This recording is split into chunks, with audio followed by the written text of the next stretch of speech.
So can you help me out? Oh, can you help me out? Am I on my own? Am I on my own? But can you help me out? Am I on my own? Am I on my own? But can you help me out? Can you help me out? I've been scared to look in my soul.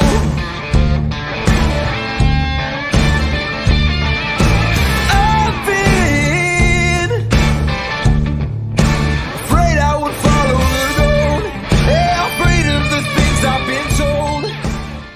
Hello, everybody, and welcome into a Tuesday edition of Running Point on YSNLive.com, brought to you by Greenwood Chevrolet on Austintown. And I am on my own a little bit, kind of not really. I mean, we got Ty on the phone line right now.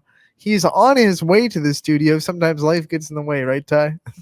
Oh, yeah, absolutely. Doing a little bit of running around this morning, Anthony, getting some interviews done with coaches and making sure we have a nice week of content ready for YSNLive.com. But with that, sometimes you run into traffic and sometimes you run into delays, as we're experiencing a little bit of a delay. But don't worry, you'll see my face on Running Point here just a We can't wait to see that face in the studio for the first time in the new era of Running Point. Ty, we got a lot of volleyball scores to talk about, but I want to start with the one you were at because you got your first experience with the volleyball broadcast. Well, actually, no, you did. Yeah, it was your first, right? First game First I've one. ever called, ever. I mean, first game. Struthers got the 5-set win over Warren Harding. Talk about your experience and what you saw from the both teams and how Struthers was able to come out on top.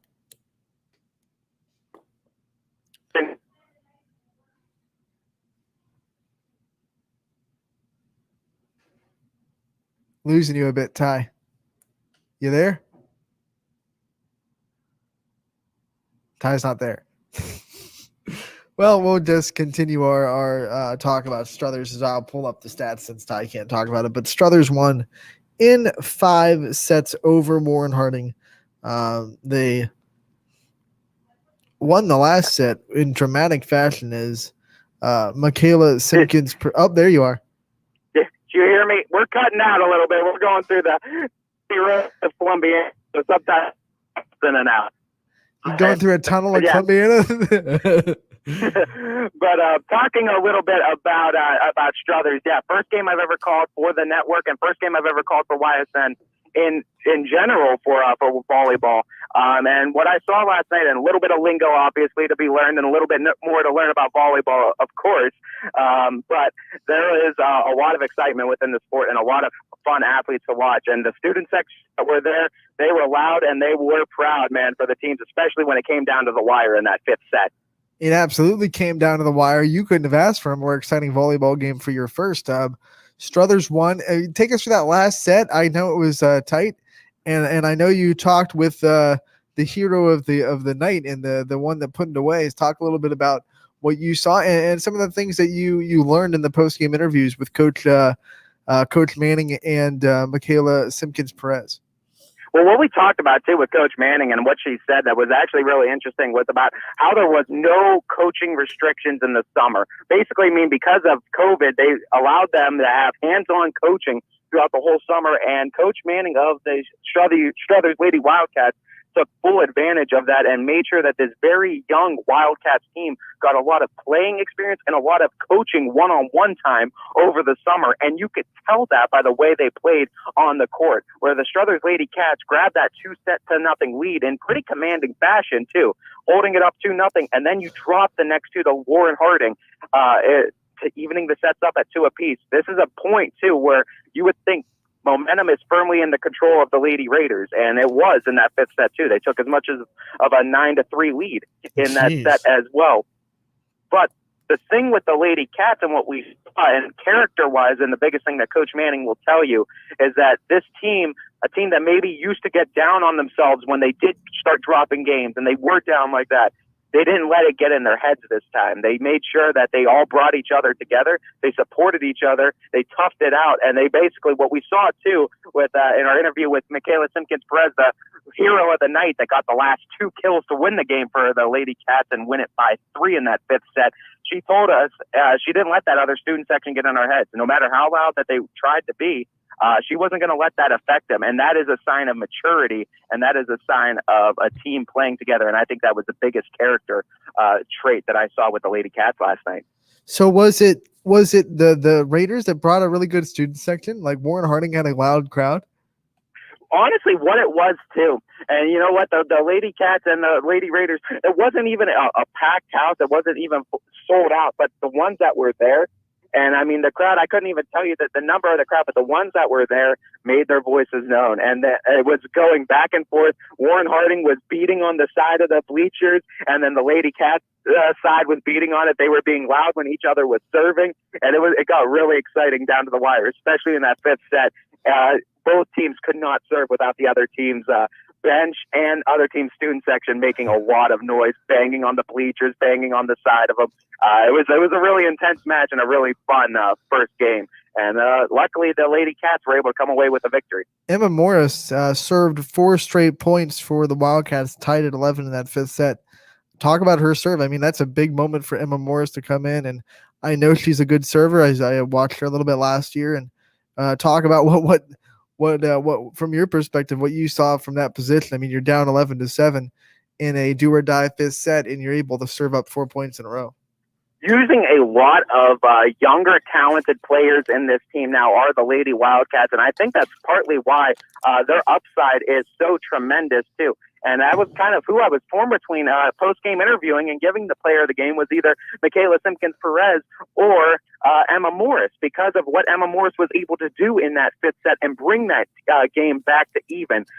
We just figured that Simpkins-Perez had a little bit more weight with the 2 final kills, but Emma Morris, you cannot take away anything what she did for the Lady Wildcats on that night last night, and what she did single-handedly bringing the team back when they needed someone to give good serves for them, because it was a little bit hazy there for a little bit, and getting back to just getting good serves and starting and getting your offense and defense in right position and get that whole flow starting. Emma Morris really got and helped the Lady Cats get into that flow, and part of the reason why the Lady Cats were able to come back in dramatic fashion and win that 5th set. You pair that too with all the other younger players that came in, and what Coach Manning said too. She wasn't afraid to make the substitutions, and what she saw brought in a couple of freshmen too at one point. Not afraid to give them playing experience and playing time, knowing how important it is to get this experience. You have youth all over. You talk about a libero being a sophomore that was coming in, and you talk about having a sophomore setter in Nikki Tape as well.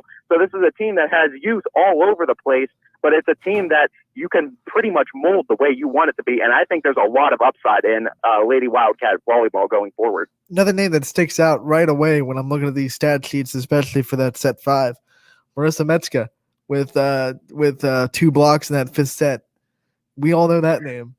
Yeah, we all know that name. I said it on the broadcast last night too. The name Metzka rings pretty golden in these halls and in this gym at that historic Struthers Fieldhouse. Which again, too, to go off a little bit off of the topic, my also first experience ever being within the Struthers Fieldhouse. I've never stepped You've never foot been in there? and never been in the field house before either, and I mean, crazy to say, being from the area. We gotta take a time out and talk about forget the volleyball, just talk about the experience of being in that field house, because that's iconic. I mean, and it was it's your first time.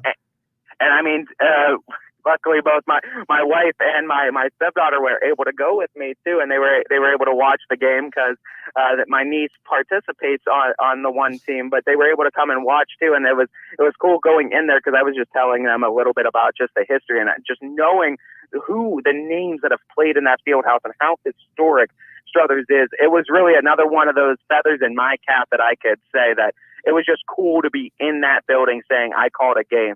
I did volleyball now. The only thing that left to check off for me is if I could call a basketball game in there, it would be really cool. Well, did your wife or stepdaughter get popcorn from the field house? Because I'm telling you, Popcorn at the field house hits different.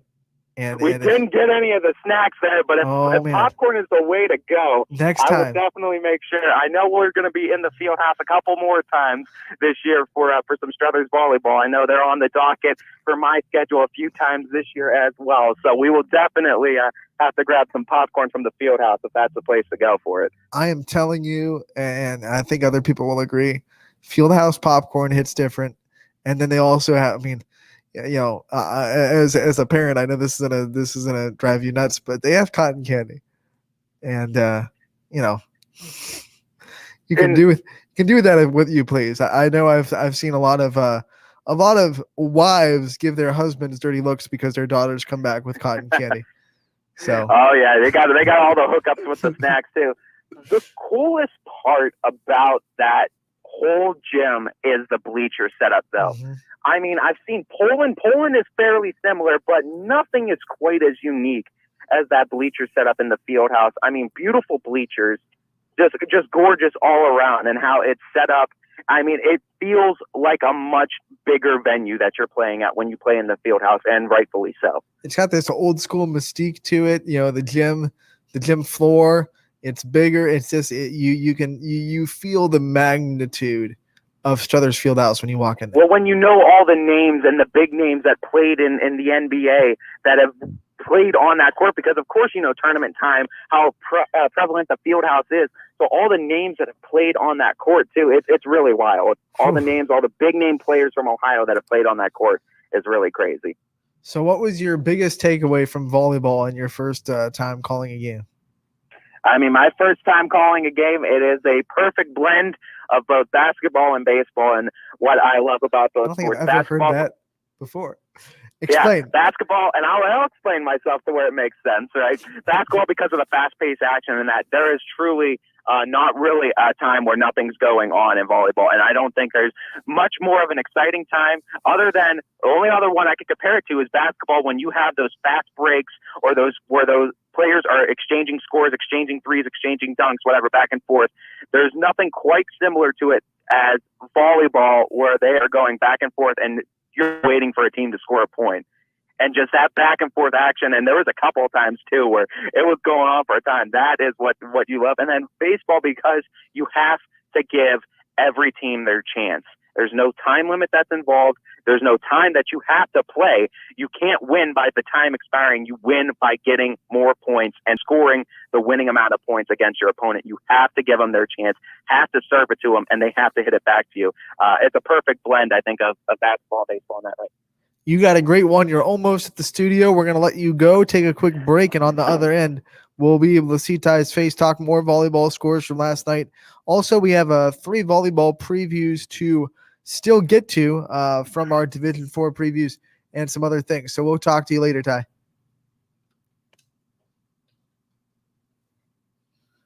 And like I said, we will take a quick time out. On the other end, Ty will be in the studio on Running Point, YSNLive.com. At Greenwood Chevrolet, shop with confidence knowing we're ready to go the extra mile for you. With the largest selection of used vehicles in the Valley, backed by the Greenwood Advantage Warranty. Every one of our vehicles has undergone our own 126-point inspection, so it passes the most important inspection, yours. No other dealership has the extra inventory, gives you extra for your trade, and goes the extra mile for you. Only at Greenwood Chevrolet. New things happen all day. Some are good, some not so good. In today's complicated world, while you're busy working, playing, and living life, we're busy helping you make sense of the day's news. And there's only one place where it comes together with clarity, context, and accountability. It's 21 News at 6 with me, Madison Tromler, and Derek Steyer. 21 News at 6. It's what the day's news really means to you. Welcome home to a home made homier with Baird Brothers Fine Hardwoods. Inspiration starts at BairdBrothers.com and is turned into reality when high-quality hardwoods are delivered right to your home. Baird Brothers has the latest design trends, shiplap and skinny lap interior siding, antique oak rustic flooring, and, well, you'll find them all at BairdBrothers.com. Ordered easily, delivered conveniently, enjoyed comfortably. BairdBrothers.com.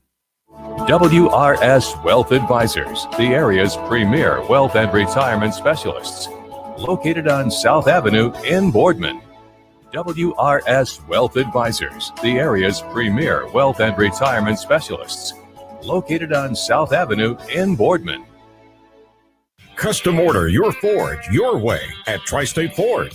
Choose the available features that fit your life and style, from the all-new 2022 Ford Maverick F-150 Lightning through the entire Ford lineup. Pick your color, trim level, and options. Plus, get the Tri-State Ford Advantage, including a 10-year, 200,000-mile warranty and more. Start your custom order today. Stop in or visit tristateford.net. Customer focused, community driven. Tri-State Ford, East Liverpool.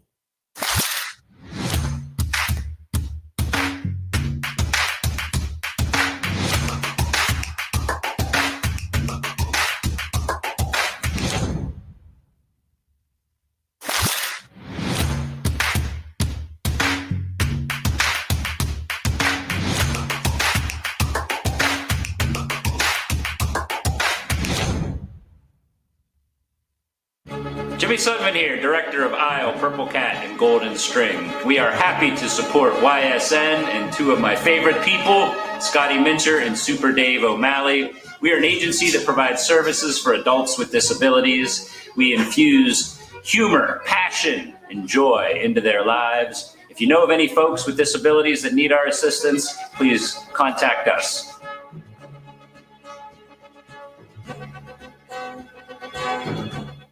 Your teams work hard and give it all they've got. Well, so does ours, because 21 Sports and YSN give you extra effort when covering local sports. 21 Sports and YSN, winning coverage of our Valley's teams. Planning a project around your home or rental property? Trust the electrical service to the local experts with 62 years of serving the Mahoning Valley. Joe Dickey Electric is your local go-to source for responsive, reliable residential electrical work. From everyday maintenance and repairs to new installations, electrical upgrades, and safety inspections, no job is too big or too small. Call Joe Dickey Electric today, 800-549-3976, or visit DickeyElectric.com. That's DickeyElectric.com. Dealing with Medicare can be confusing and overwhelming. That's why here at Myers Family Insurance, we do our best to give you honest and caring answers to all of your questions. Family, like Medicare, isn't always perfect, but when you put others first, the results can be amazing.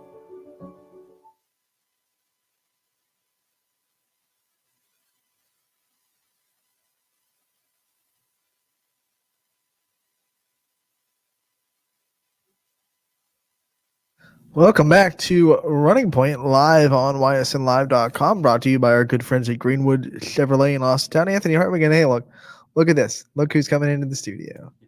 Mr. Tabatel. Yeah, not too many times you're going to see me live and in person throughout the week. You'll see me maybe once a week, once every couple of weeks, but I love coming into studio whenever I can and make the trek down from Portage County down here to East Palace. Ty, I got to ask this for production clarity, can you scoot a little bit to my left, your right? I got you. There you go. You're in frame now. People need to see that face. You know, it's asked for. So on the line, before we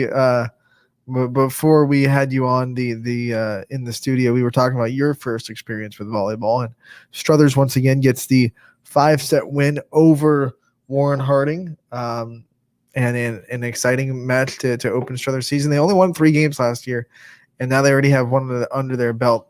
Coach Manning has to be ecstatic for that.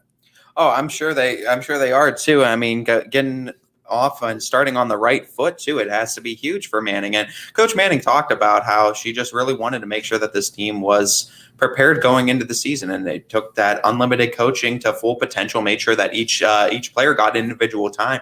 And you could see that by the way these younger players played last night. I think the sophomores really outperformed what we see a lot of sophomores in the area doing. You highlight names like Emma Morris, highlight names like Mickey Tafe, some of these sophomores that are in big roles such as setters and such as liberos and such as right side hitters and outside hitters, opposite hitters. I mean, they're all over the court. And they're not afraid to put these younger players in these big roles, and even subbing them into giving these freshmen some valuable minutes going forward. I think it showcases that Struthers is unafraid to play their youth and just see where it goes from there. I want to remind everybody that the comment section is live.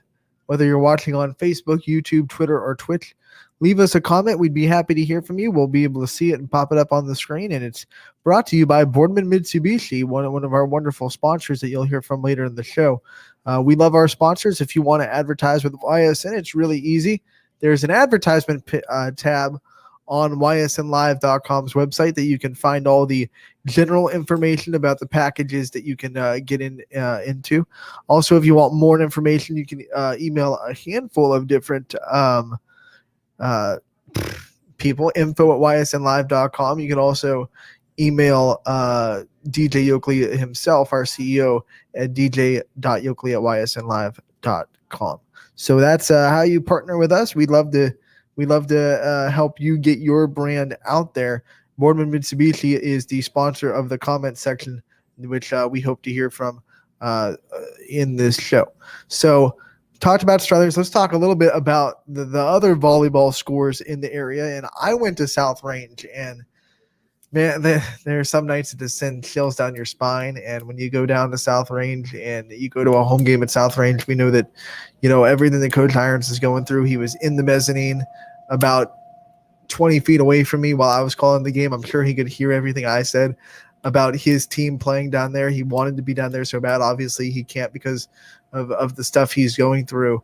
Almost everyone in the gym was wearing Team Iron shirts. It was just one of those surreal moments where it was their first home game, of course. Maria Primavera, glorious return. She was hurt most of last season, came back. 19 kills on the night for her. It was a great performance.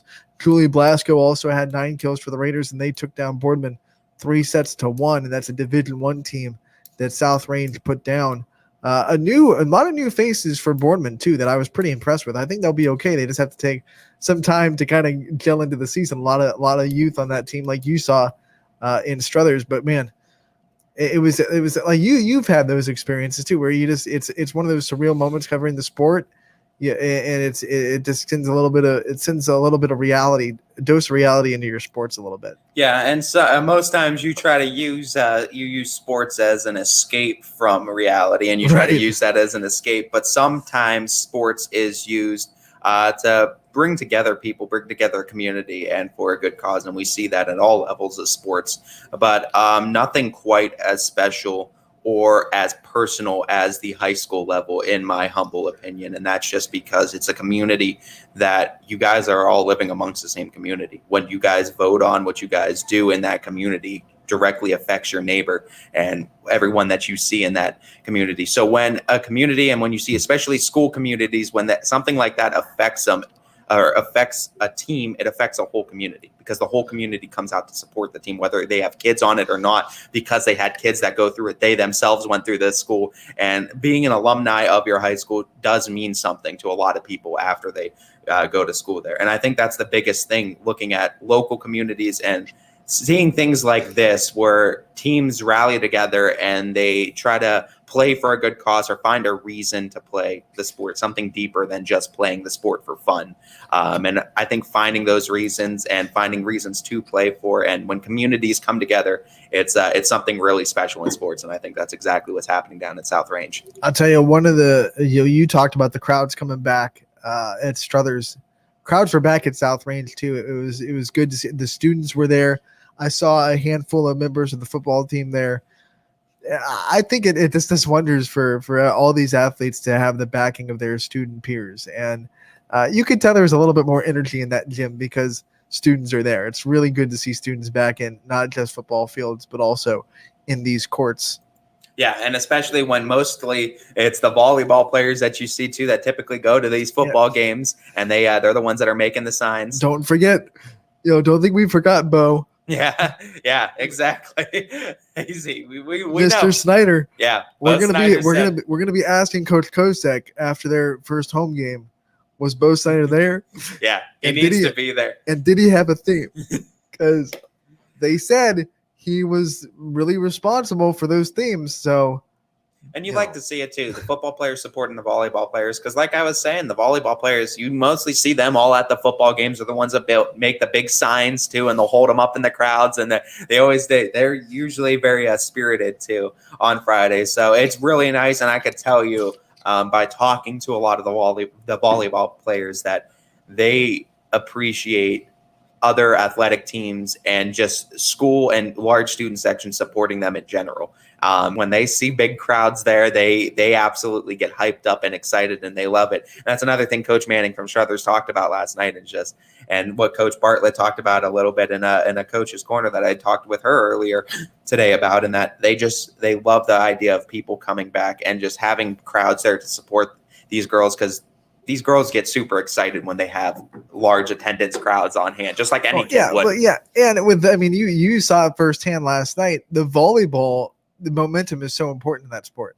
Yeah. And when you can get some from the crowd, it's an added bonus. Yeah, and that's the biggest thing is Struthers was just a little bit louder than Warren Harding last night in that fifth set. Which they should be. It was their home court. Yeah. So, but I mean, both teams were very loud, and I mean, they made their presence be known, and I think that was the coolest part about last night was that it just got really loud in that fifth set, and you could tell that everybody from every fan in attendance to the scorekeepers to the coaches to just everyone was fully invested into everything that was happening in the game. And I think that's the coolest thing is when, especially at the high school level, these kids can capture the attention of everybody in the room and make them pay attention and say, okay, this is something going on right now. Yeah. Something to another score to kind of send along is we had multiple volleyball teams open the season last night. By tonight, every volleyball team will be underway. They're I think that's true. I don't think anyone opens the season later than tonight, if my memory serves. Western Reserve opened the season last night with a sweep over Heartland Christian. They were able to win by the scores of, let me look. Actually, the scores weren't there. So I'll just go right to the stats. How about that? Olivia Hughes got her sophomore season started really nicely. 11 kills on the night for her, 7 digs. And she also had 2 aces. Gianna Paris, their setter, did everything that she did last year and more. She set up the Devils offense with 18 assists. She also had 5 digs and 4 kills, 4 aces as well. She's a good server. Lisa Eichert, another sophomore that's stand out from last season, 9 digs, 5 kills for her. Lauren Miasek, I want to say that right, led the Lions with 5 kills. Jane Scheller grabbed 5 digs and 5 kills for the Lions. So Western Reserve, and they got a big matchup tonight against Middle Ridge.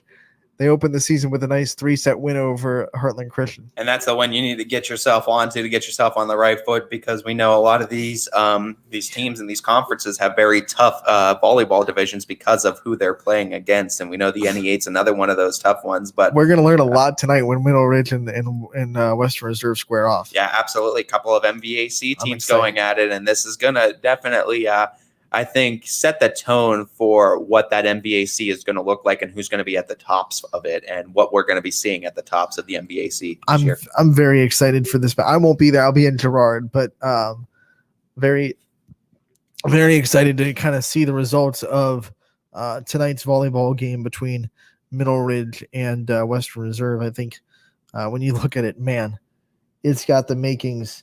I'm sorry. I was wrong. Middle Ridge plays Jackson Milton tonight.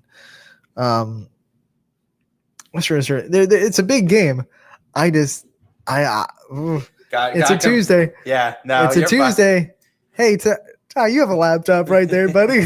But no, I mean even the Jackson Milton matchup is. Yeah, and then the MVAC. Those are the 3 teams that we think are going to vie for the top of the MVAC: Jackson Milton, Middle Ridge, and Western Reserve. So they were the top 3 last year, and Middle Ridge playing Jackson Milton tonight.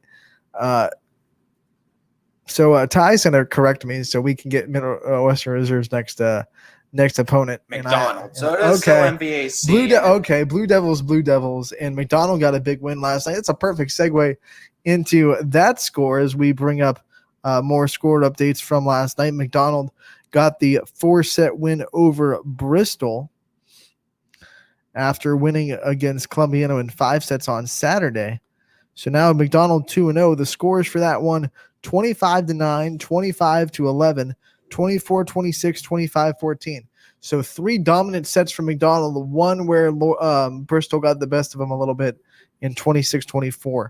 still a young McDonald team. You're going to see a little bit of inconsistency like that. Yeah, and I mean, teams are going to lose a set. That's just how it is. Especially if you're playing 5 sets, even the most dominant teams don't always go out there and sweep 3 straight. You're going to lose a set every once in a while. It's just that's just how volleyball is. You're going to have a bad set, but the beautiful thing and the crazy thing about volleyball is you don't have any time to react or get yourself ready for the next set. If you do have a bad set, if you have a bad set, you got to have shorter term memory than most, and because you got to get right into the next one. Megan Klockner with 18 assists, 7 aces. and 7 kills as she continues to impress as the setter of McDonald. She also collected 9 digs, so she was close to a double-double, not quite. Maria Razil led the offense at McDonald with 8 kills. She added 11 assists and 4 aces, and Gianna Constantino had 7 digs and 7 kills. McDonald continues their season Tuesday, which is tonight, of course, in VAC matchup with Western Reserve. So big one for McDonald tonight. United also getting a win on the volleyball court last night. They opened their season and the Mackenzie Firth era at United with a win over Minerva, and it was a sweep. No, it was a 4-set win. I apologize. They lost the first set 25-21 before winning the next 3. 25-16, 27-25, 26-24. So a pretty competitive match with Minerva. Taylor Cope was on fire for United. She finished with 7 aces and 5 blocks. She was a force, and United will face Columbiana tonight to open up their EOAC schedule. So that'll be a good matchup too. United looking forward to that. I'll be in United on Thursday for their matchup with East Palestine. So that one will be on ysnlive.com tonight. I'll be in Girard, so that one won't be. You had Struthers. Want to get you a golf score from last night that we were updated from. Mineral Ridge gets the win over Sebring. Final score was 193-248. Shooters for Mineral Ridge, they're 3-2 on the year. Trey Wrigley shot a 37. Blaine Spittler shot a 51. Jack Gilly shot a 52. And Chaz Collintone shot a 53. For Sebring, Caden Barker shot a 60. Jacob Smith shot a 60. Gage Barker shot a 63. Mike Mayer shot a 65. And Sadie Barker shot a 65 as well. So we look at that golf score. Mineral Ridge continues their impressive season. They beat Jackson Milton earlier in the year. Jackson Milton's only loss on the year is to Mineral Ridge. So even though Mineral Ridge is 3-2 on the year, still an impressive season so far to start for the Rams. Yeah, absolutely. And I mean, just good golf all around in the area. We do have good golf, and it's not talked about nearly as much as it should be. I mean, some really good, talented golfers too. And yeah, I mean, we have Brian Tolnar on every Wednesday. I was gonna say that's why we love Brian Tolnar coming on Wednesdays at 1:00. He's always got the golden nuggets about getting a couple of the greatest golf champions too, and just getting that interview too, and talking with a couple of just area golfers that have spent a lot of time in the sport, and I'm going all the way up through the ranks into YSU, and I mean, still just how much practice and how much time they put into it. Golfers are truly some of the most passionate about their sport as any of these other athletes or anybody else that participates in sport. Golfers are truly passionate, and they put a lot of time on the course practicing because you need to, because it's a very perfectionist type of sport. Oh, yeah. It's a super perfectionist type of sport. And Brian Tolnar, of course, will have him on tomorrow. So lucky to have Brian on Wednesdays typically, and just to be able to preview some of the PGA tours, but also get the tip of the week and just to talk with Brian about some golfers in the area, because not really a better mind that knows area golf better than Brian Tolnar. I liked last week when Brandon Pluchinski and Taylor Ross got their tip of the week, and we got to see them give the tip of the week, and it was just kind of a shout out of motivation and a little bit of advice for the younger golfers, like, hey, stay in it, stay your mental game. And I liked seeing that. I liked that conversation. I hope to have more segments with Brian Tolnar like that, where we bring golfers on and we're able to talk with other people, because as much as we love Brian, it's always good to have other voices in that segment that talk golf. So Brian Tolnar will be tomorrow, and we look forward to that conversation, and he'll definitely have updates on golf in the area. The Cardinal Classic at Mill Creek was Friday, So I believe 16 teams competed in that. He'll be able to break down how that went, what the results were, and what were some of the golfers that really stood out for that. Yeah, and I mean, he'll do a great job too, giving you a good preview. I mean, Brian, like we said, one of the better minds in the game, and I mean, attention to detail is exquisite from Brian Tolnar and what he's able to tell you as far as the tips of the week and just looking at somebody else's game. And I mean, his son heavily involved in golf. We know he's finding success in it too. But just the whole Tolnar family, how entrenched they are with golf and how much they love it. And Brian, of course, being the head of that. And I believe that his son won't be golfing. I think I think he said was his next round of. Yeah, I believe is what he said. He has a little bit of a delay. A little bit of delay there. October golf in Michigan, that'll be fun. I'm sure that whole month of September is going to kill Brian not having any golf with his son to watch. Well, he'll have plenty of work to do on the golf course because his son will have to finish first in a round of, I want to say 8. I could be wrong. I think maybe he said 20. It's a big task in front of him. So we'll definitely talk to Brian more tomorrow. We also have a tennis score updated on ysnlive.com. The Salem girls tennis team gets the 4-1 win over to Lordstown. And the final scores for the matches, let's see, Auburn Hamilton lost her singles match in 2 sets, 6-0, 6-2. But Emma Hammers won her. What a name, by the way, for a tennis player. She won her match 6-1, 6-1. Don't know really. Maria Sargent won by forfeit, so don't really know what went on there. The doubles match of Lainey Haas and Kate McFarland, they won 6-4, 6-0, and the other doubles also ended in a forfeit. Lena Tonkinson and Kelly Humphreys won by forfeit. So 2 forfeits from Lakeview. Lordstown don't really know the logistics of that or what kind of goes into having to forfeit as a match for tennis, but Salem wins 4-1 over Lordstown. They return to action tonight actually as they host Marlington in the EBC. So Salem tennis in full force, and we will cover all the sports that are on our network, not just volleyball and soccer, but we got some tennis too, Ty. Yeah, a little bit of tennis going up, and it's always weird that tennis is split up between the boys and girls. That got me. Like girls is fall, boys is spring. And it's always weird to me that tennis has always been like that, where it's separated like that. I don't know why they don't just do it. I think I've heard the reasoning before, and I can't remember. It's got to be with Title IX. They have to have the girls to balance out. I feel like it's something of that sort, but I can't remember for the life of me what the reasoning was. But I think you're right. It is something to do with Title IX. But yeah, so it's great just to showcase all these athletes and all their sports, because there's definitely talent congregated in more sports than just 3. You know what else kind of throws me off every now and then, and everyone knows how much of a softball junkie I am, and I follow so many softball players, whether they be in high school or the pros. There are several states that play softball in the fall. So my timeline is getting softball game updates, and I'm like, wait a minute.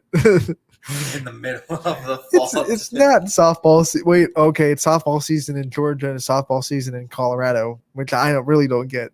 Yeah, trying to play softball in the fall in Colorado.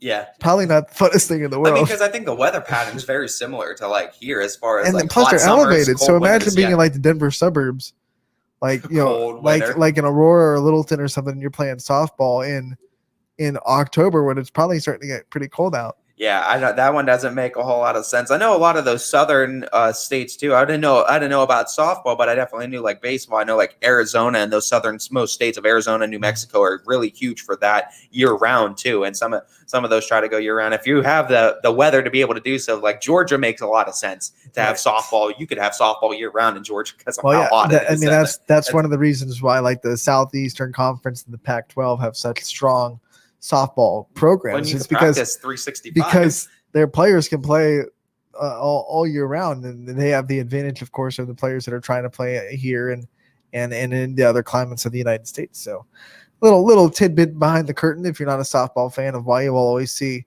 the West Coast teams and the Southern teams be dominant, but we have some volleyball previews to get to. This has been long awaited. We have not forgotten about you. We promised that every team would be previewed on YSN's Running Point, and we will back up that promise today by finishing our volleyball previews. We have 3 teams, and you know what? We did most of the MVAC Scarlet tier yesterday. Let's finish it out and talk about the Louisville Rockets and what they're bringing to the table in 2021. Yeah, they were 7-14 last year, 4-10 overall in the conference. And just taking a look back at just some of the players that they're bringing back. Sammy Kelly's coming back as a senior. Sammy Moore is coming back as a senior. Carly Copolavari is coming back as a junior as well. Harley Cutter is coming back as a senior, as well as a couple trio of juniors. Avery Schumacher coming back as a junior. Savannah Prosick coming back as a junior, and Sydney Price coming back also as a junior. As a couple of the seniors that are gone, as we'll just go through them real quick. They had 8 of them last year. I think so, yeah. Casey Kelly, one of them. Savannah Warzencroft is another. Callie Kester is another. Kate Coppola. Alexis Mazeros as well. And I believe that was what I have on there. So I think a loss of 5 seniors that I think I have on here. There might have been more on here, but at least what I'm seeing, I think 5 that got significant playing time and what I got. So you're looking at a team that was about 50-50 in seniors and bringing back. But, I mean, some of those names, they do stand out to you, too. And some of these younger players, I think, are going to have a great chance. I think Sammy Kelly's one of those. I think coming back for her senior year, I think she's going to be one of those that they're definitely going to be looking to be a leader. I think Carly Copolavari, too, is another one coming back for her junior year. I think there's a lot of potential for her and a lot of upside to her play that I think going forward. I think there's some younger players, too. Louisville's kind of reminding me where Struthers kind of was a year ago, just trying to lay those foundation and build those bricks. But they might even be a year ahead of where Struthers was a year ago. So maybe even in the same boat as Struthers, being 7-14 last year. Yeah, you lose a little bit, but if you had all that time to practice with a coach during the offseason, what did Louisville work on? And did they get that one-on-one coaching time? Did all coaches take advantage of it? We don't know that, though. You would assume a decent amount of coaches, especially if you're coming into your first year, too, you want to take advantage of it. But some coaches, more experienced, they might say, hey, we don't need to try to strain ourselves out, risk injuries, and do all this extra practice during the summer. So it all depends, I guess, what teams do and what teams did during the summer. But I definitely think Louisville is one of those teams that is just they're trying to go through and lay their bricks down for the foundation. And I think they have some good young players for the next few years to really build this program. Biggest loss is Casey Kelly. I mean, she was such a force in the middle. She was a good middle blocker on offense and defense, had a lot of blocks to her name. Obviously, she leaves a sister in Sammy Kelly going into her senior year, and Coach Kelly is coaching them unless there's been a change that I don't know about.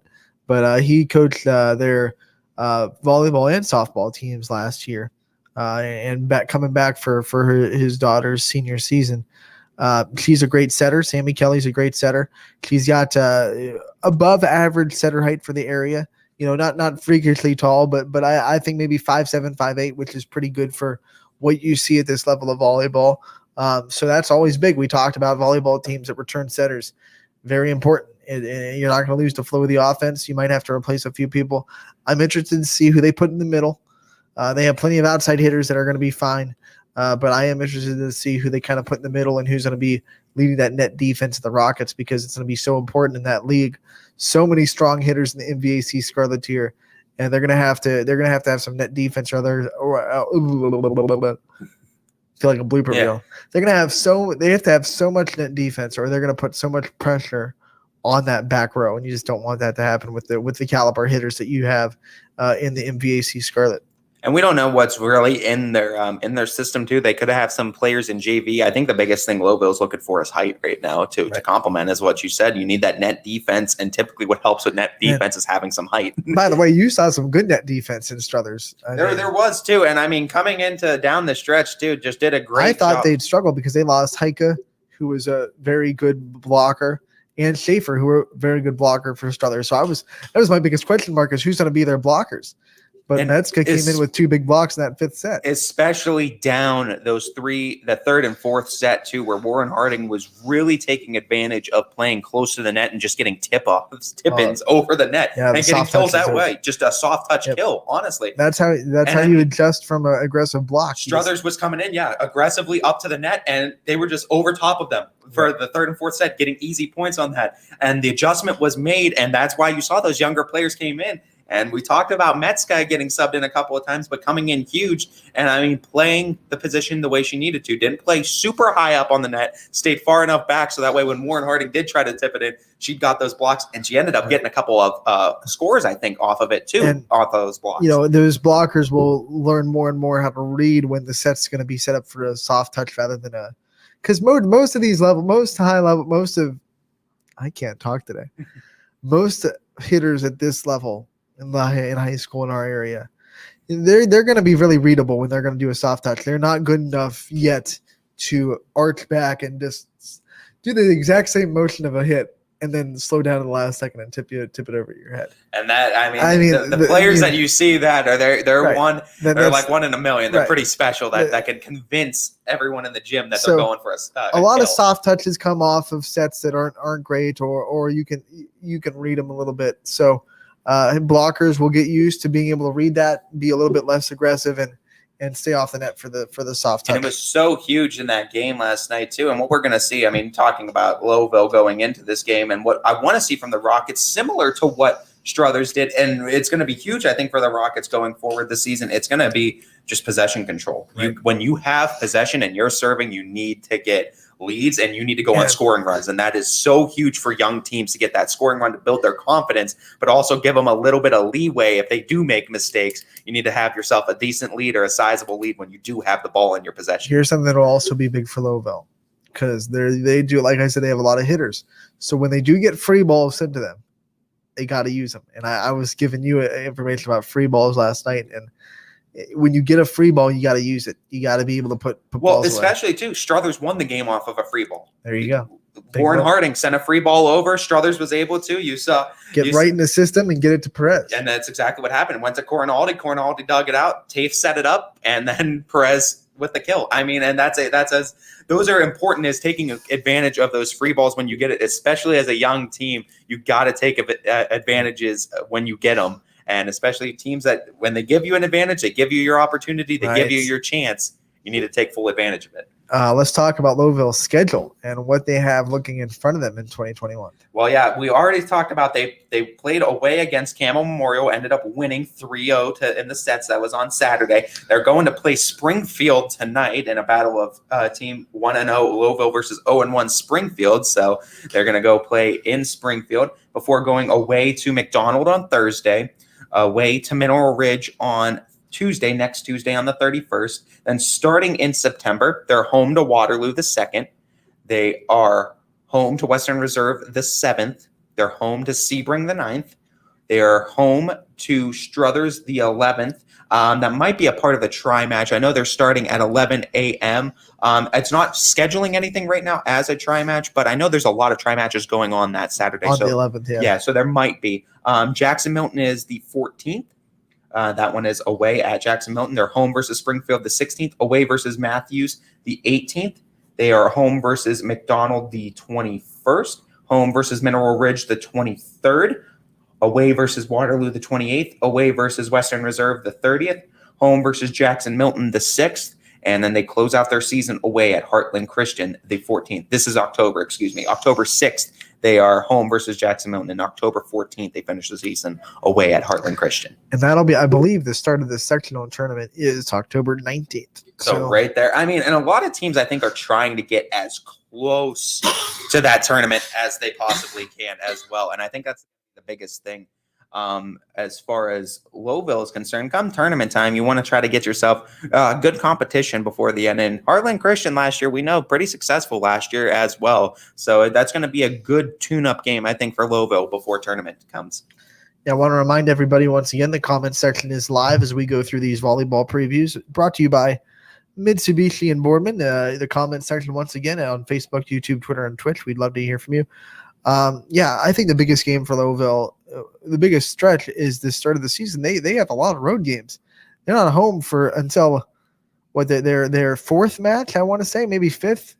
Yeah, I believe. I was trying to do the math while you were talking, but it's a long stretch on the road to start the season. Yeah, and I mean, you talk about how they have a lot of these right off the gate matches too, where they're playing both Western Reserve and Mineral Ridge in the next week and a half here. So I mean, some big matchups too for Lowville.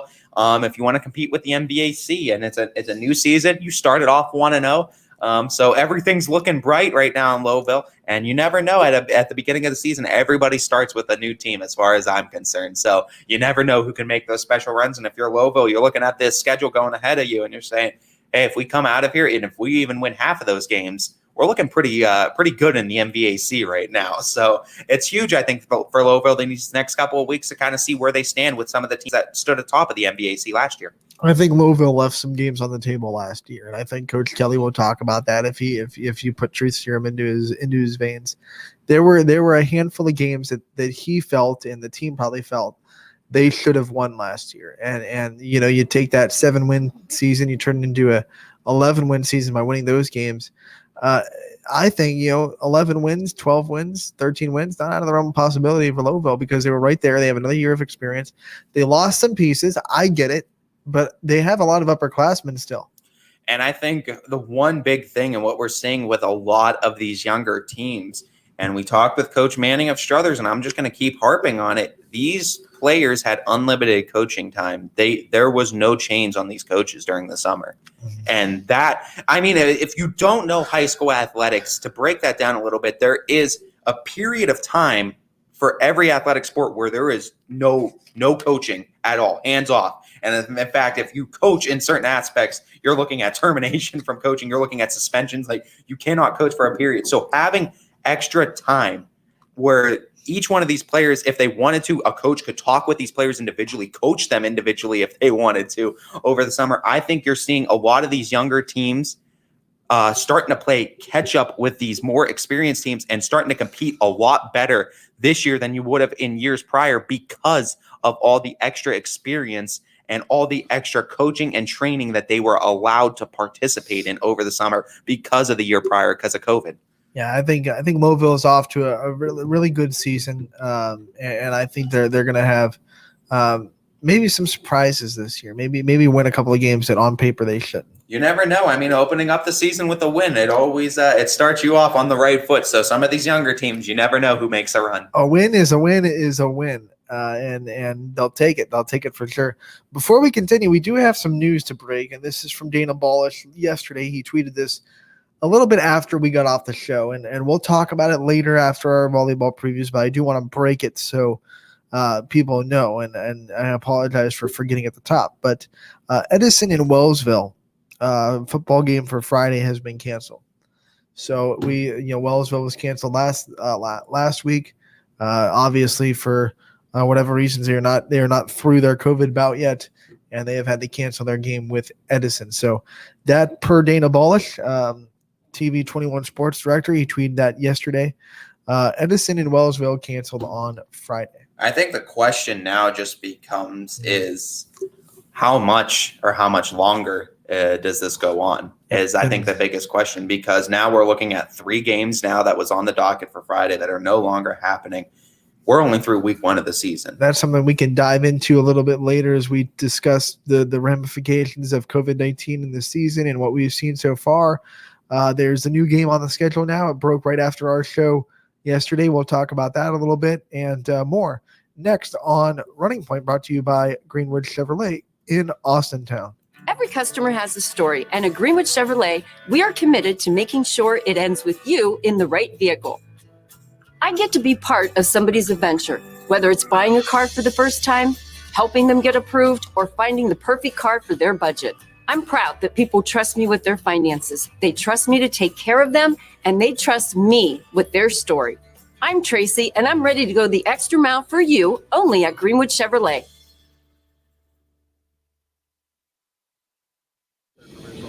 We are there in your community. Small business owners, mechanics, police officers, homemakers, and we are there serving our nation in the Air Force Reserve. When medical emergencies arise, in cybersecurity, when natural disasters happen, we are there in space. We are Reserve Citizen Airmen, and we are there with over 180 different jobs to serve your country. Air Force Reserve.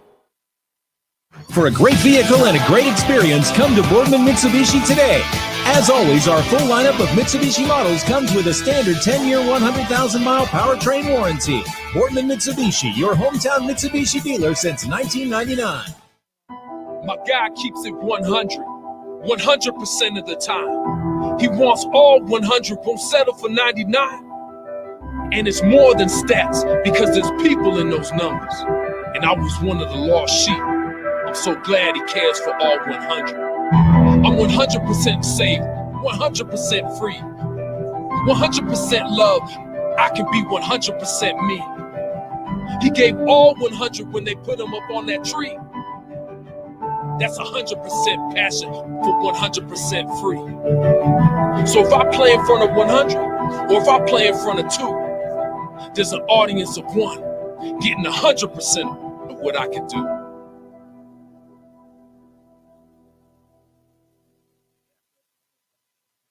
I saw it yesterday because of DJ. When DJ came in, when we do the breaking news things, I forgot. Custom order your Ford your way at Tri-State Ford. Choose the available features that fit your life and style, from the all-new 2022 Ford Maverick F-150 Lightning through the entire Ford lineup. Pick your color, trim level, and options. Plus, get the Tri-State Ford Advantage, including a 10-year, 200,000-mile warranty and more. Start your custom order today. Stop in or visit tristateford.net. Customer-focused, community-driven. Tri-State Ford, East Liverpool. Quality, customer service, and integrity. Those are the 4 words that have driven our success since 1957 at Joe Dickey Electric. Joe Dickey Electric is one Mahoning Valley landmark business that stays current with the requirements of our customers. Family owned and managed, we are an electrical contractor and energy solutions provider. Every member of our team adds to his or her skill set through ongoing training. Residential, commercial, industrial, automotive, and more. We keep ahead of the needs of our customers with a fleet of more than 50 vehicles and 24/7 emergency service, so you're never left in the dark. Hi everyone, this is DJ Yoakley with Your Sports Network. We appreciate your support of YSN and welcome you to the YSN family. Our broadcast streams are brought to you live at no cost to you by sponsors that are local to this community. Without the vision and generosity of our sponsors and partners, we would not be able to bring this game to you today. So please support the great businesses and leaders that are making this game possible. And if you're a business in need of great advertising and sponsorship opportunities, feel free to head over to our site for more information on the right fit for you. We are local, we are loyal, and we are live. We are YSN. Ah, the details. Baird Brothers Fine Hardwoods is one fine ride. Perfect cornering, superb handling, sporty and stylish, power to spare, plus awesome mileage. Yeah, jaw-droppingly beautiful lines and well appointed with luxurious trim. Put more oomph in your life and start beholding the molding. Find your home's fine hardwood at BairdBrothers.com.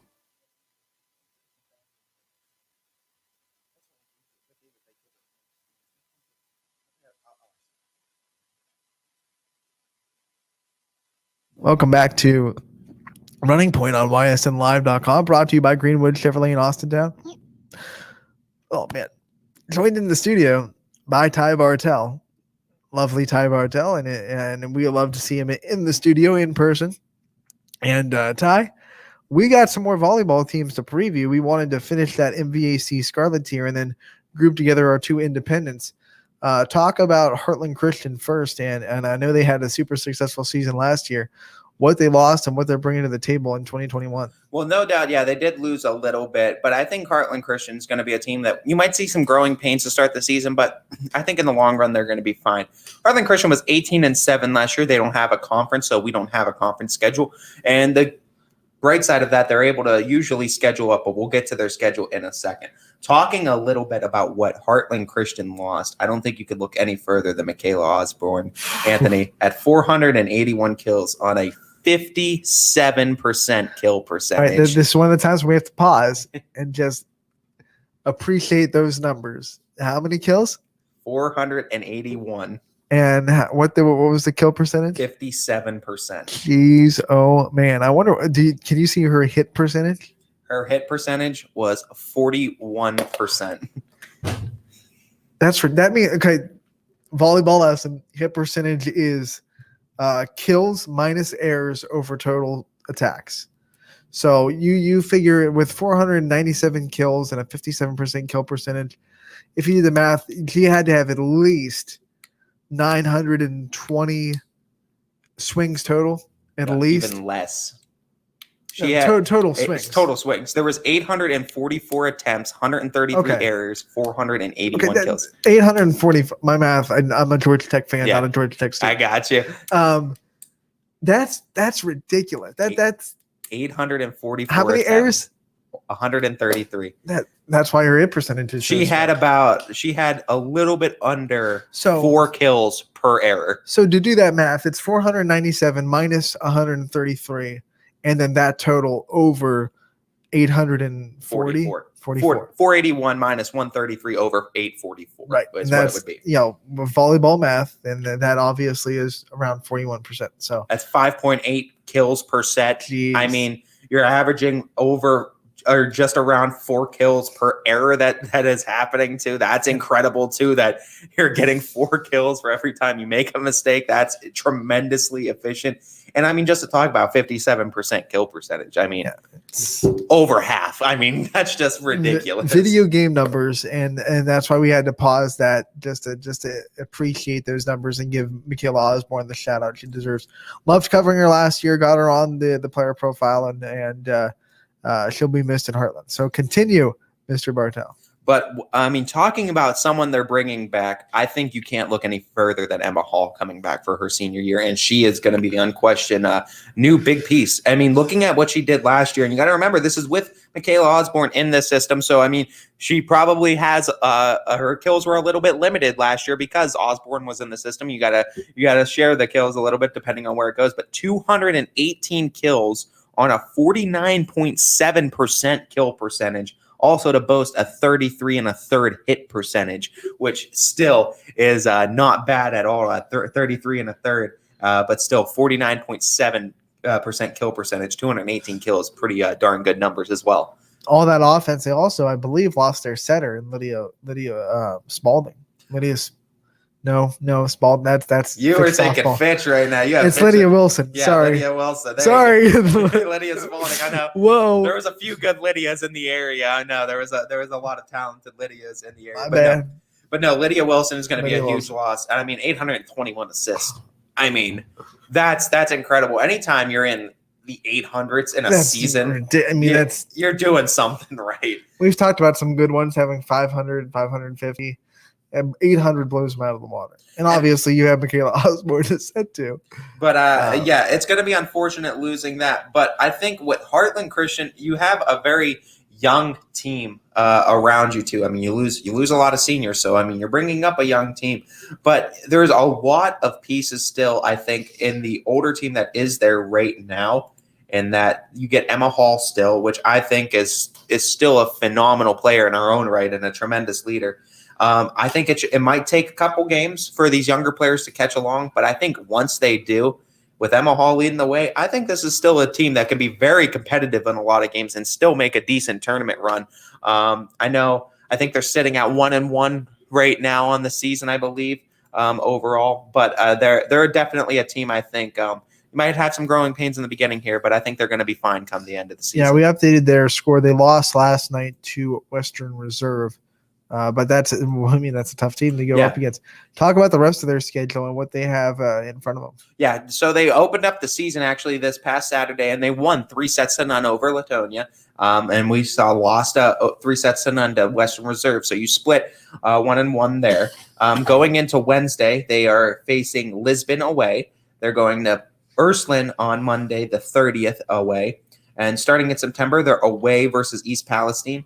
The first, and away versus Latonia the 4th. So a long road game stretch here. 5 straight matches that are going to be road before they come home on the 8th of September to face Western Reserve. The 11th is away versus United. 13th home versus Malvern. 18th home versus Columbiana. 20th home versus Grand Valley. 22nd home versus East Palestine. 25th away versus Alliance. Also, they are playing Crestview away as well as part of a tri match. Wellsville is going to be away the 27th. Lisbon home the 29th. And then starting in October, they are away versus Jackson Milton the 4th. Badger away the 7th. Home versus United the 9th. Home versus Crestview the 12th. Home versus Lowville the 14th. And they end the season the 16th. Home versus Ursuline. So you talk about the 17th starting. They're right there. Morning before, Saturday morning facing Ursuline. And then the tournament starts that next Monday on the 18th and 19th. So, that's crazy. a big turnaround. And look at, I mean, you got Ursuline twice, I believe Wellsville twice, Crestview in a tri match, and then a Crestview home in a normal match. That's United twice. United twice, East Palestine too a couple of times. Western Reserve, they got to play them again. Malvern, Grand Valley, Alliance.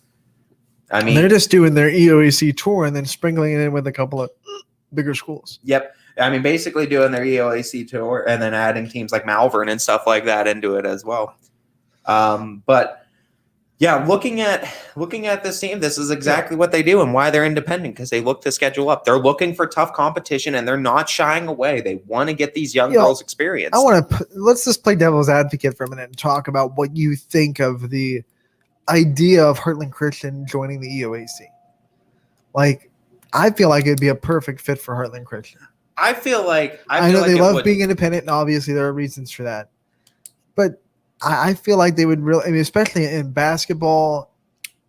I think they you're would playing be those teams anyway. instantly competitive in the EOAC if they were to join. I think you're talking in a lot of sports, they would be instantly talks about being at the top of the EOAC in that sport.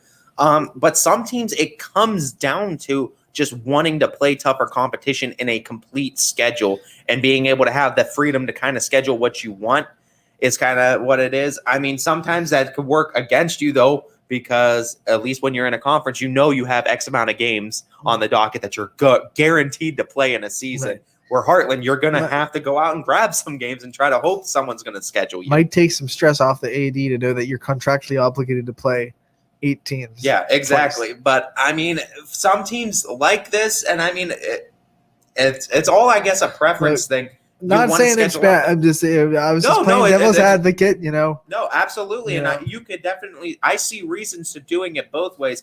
I think they would fit in perfectly with the UAC, and I think it would make for a great divisional competition, or conference competition. But honestly, the problem is not many schools are caring so much about conferences as much, especially when it comes down to a tournament. You more care about the division than you do conference. So I think Heartland is just, I feel like they're content being able to schedule what they want to schedule and schedule up. We talk about football, what these coaches really put emphasis on, league or playoffs, and it might be a little bit different in football because you earn your way into the playoffs and you want that playoff spot. Maybe some coaches, if we put truth serum in their veins, would say, if we have to lose the conference to get a playoff spot, fine, it's whatever. In these other sports where everyone kind of gets in the tournament anyway, I feel like maybe winning the conference is a little bit more of a incentive, more of a first goal. It could be. I mean, no one's in it. I mean, obviously, because you don't earn a tournament spot. I mean, you can go earn a district championship, and of course, I think coaches would say I'd rather have a district championship if that means I have to lose a conference. Well, yeah, but the same thing, I feel like conference is the first goal because you're already guaranteed to play a tournament spot. Well, yeah, you are guaranteed a tournament spot, and you kind of do fight for that conference banner to hang in your gym to say you won the conference that year. But I think in Heartland's case, when it comes down to it, if you're deciding to be in a conference or if you're deciding to be independent, it just comes down to who you want to play on your schedule and what is the ultimate goal. And I think for Heartland, they're making it clear that they just care about one thing, and that's bringing hardware back into Heartland Christian and winning a state championship. And they're staying independent so that way they can schedule themselves up, play the tough competition that they want. Yeah, you're not fighting for a conference spot at the end, but they're more concerned about the playoffs. I mean, and they want to have themselves prepared, I think, come playoff time. And I mean, some teams like that and some teams aren't. It all kind of goes down, I think, to the tradition, the history of each individual school. Some schools have this rich history and tradition of this is our rival, this is our conference. We've run this conference, we've won it for years. We keep that tradition alive. Other schools, Hey man, they look for competitive, deep playoff runs, and they're more concerned of having district champions or regional champions in their gym and not conference. I think it's champions. a case by case basis too, because there are some teams that kind of feel like they're the small underdog in the conference. They would love to win it every year just to prove people wrong. Yeah, absolutely.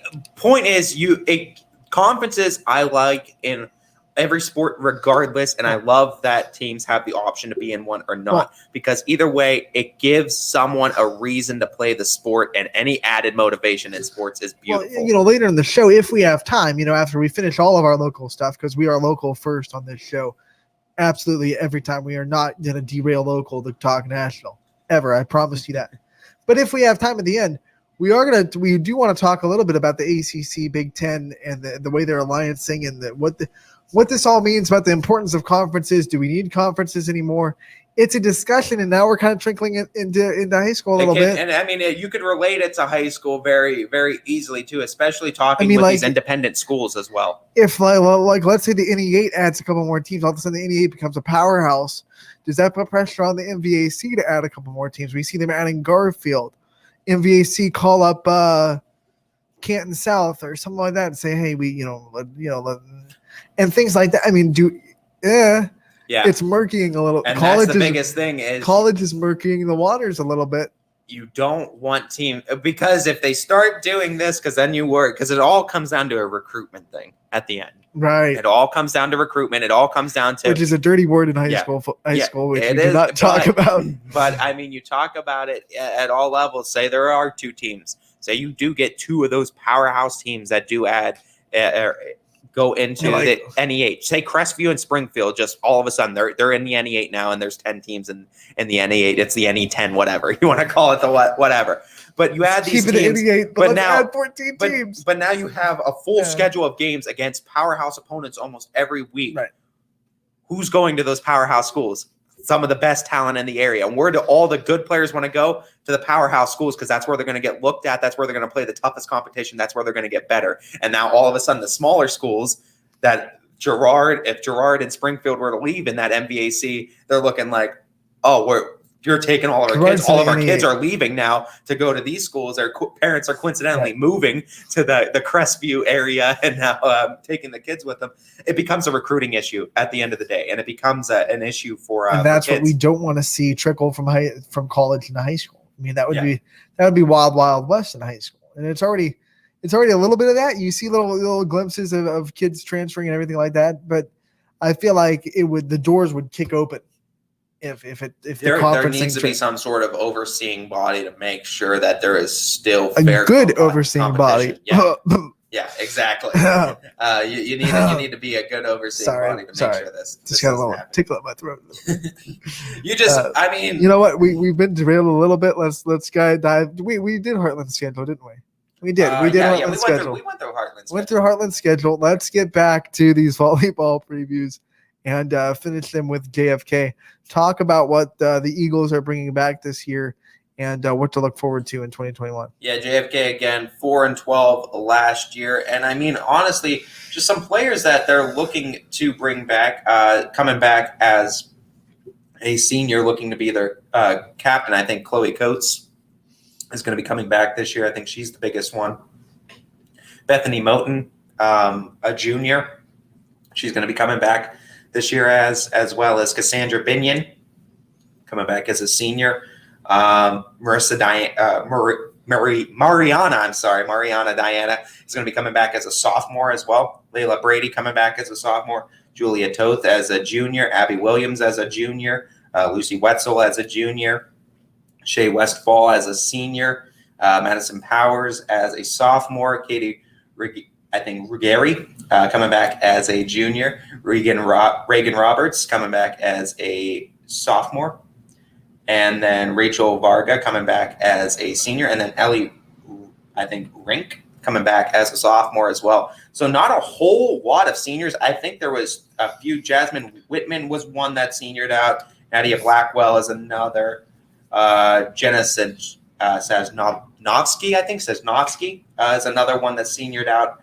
I think that was part of 3. Maybe there was a 4th one in there that I'm missing, but I think there was only 3 on this team Zoe Schlosser, too, is another one. 4 seniors, on this team that seniored out, but a lot of youth on this team, as you heard, Anthony. 16 out of the 20 players on the JFK volleyball team returning from last year. And that's, if there's one thing you're looking at in JFK, 4-12, not the greatest season, but that's a building block season, I think, for a lot of teams, where you were competitive enough to win a couple of games. And a lot of those games, I think they were well within up until the very end. But returning most of the team from last year and keeping that consistency, I think, is going to be the biggest thing for Warren going into the season. And knowing that coming into this year, hey, we have pretty much our entire squad back together. We lost a few seniors, but for the most part, we are coming to the court with the same team. Yeah, and when you look at it, we talk about with a lot of other teams, experience breeds growth. And JFK, they took their lumps last year, 4 wins.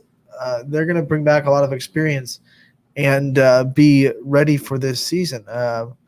And then they do have some senior leadership, though. It's not like they're just throwing a bunch of sophomores and freshmen to the wolves and saying, go and try to succeed. They do have senior leadership, which will be important for the young team.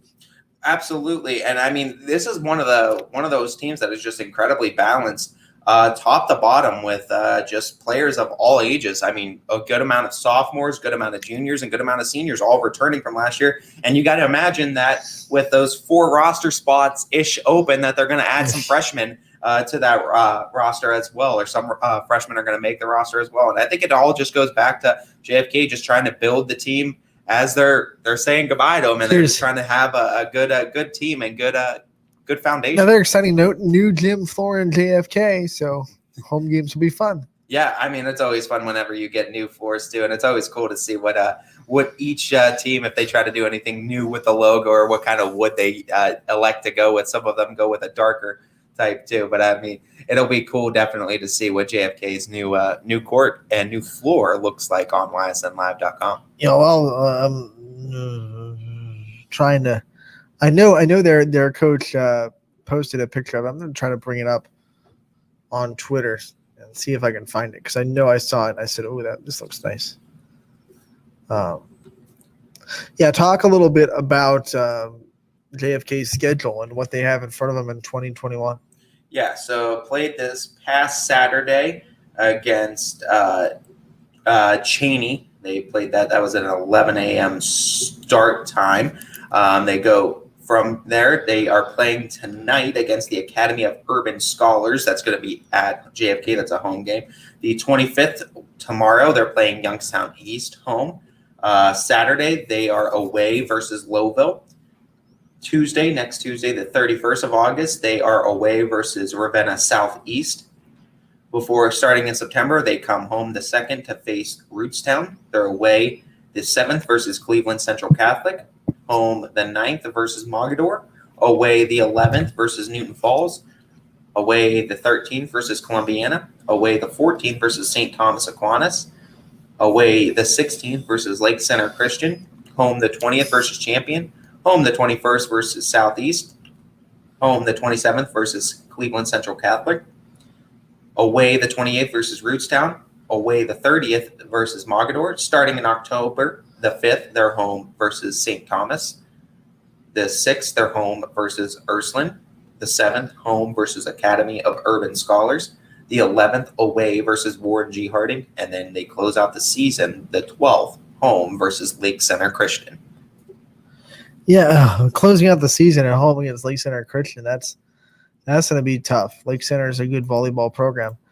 I mean, JFK did a good thing for themselves, though, set themselves up for success playing a lot of their away games and testing their girls early on in the season, going to give them that experience, going to give them that game time before going all home at the end of the season and reward them a little bit with the home crowd being there for them. Yeah, reward is a big word, because they haven't had that home crowd in that gym in quite some time. If memory serves, their basketball team didn't have any home games. They had to play at Warren Harding because of some floor issues. So now they have some new ones, and I am pulling up the picture of it. It's being it was being worked on in this picture, but still you can see the floor pretty well. So I Zoomed right by it. All right. I mean, it looks nice. It's coming together. It does look nice too, and I mean, it'll be beautiful for the fans once they see it too, to be able to see it once it's in completion. I think Never do they're that gonna be again. That's excited. terrible. Showing the phone screen to the camera. Yeah. No. Trial and error. That did not work. But I think it'll be definitely exciting for Warren for JFK to have that new floor, and I think the fans are going to be excited to see it. Yeah, and you look at a volleyball season like every other team, it's very treacherous. But I didn't hear I think they're October. I mean, they have games, but it's pretty light. I think winnable games in October, which could get momentum heading into the tournament. Definitely too, and I mean, 4 out of the last 5 games in October, or the last 5 games are in October, and 4 of the last 5 you're home from, with the only away game being Warren Harding.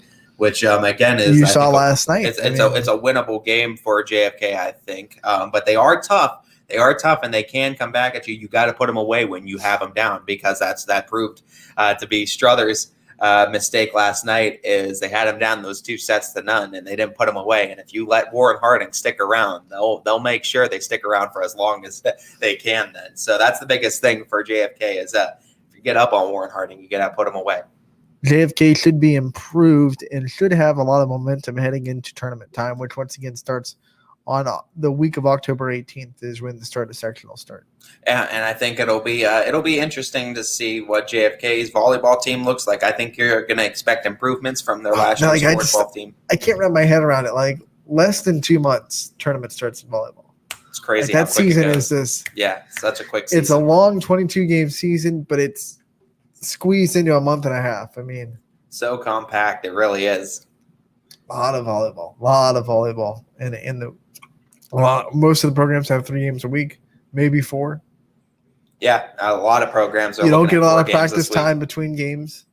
It's crazy. A lot of teams that opened up Monday, they're playing tonight, they're playing Thursday, and they're playing Saturday. So a lot of teams opening up with a 4-game week.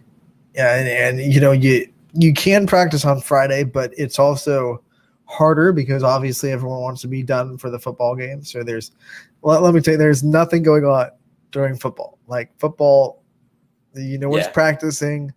This is football's time. So Friday nights practices have to be done in time for everyone to get to the football game, and that means that time is kind of limited a little bit. Yeah, time constraints are limited, but that's the thing with volleyball.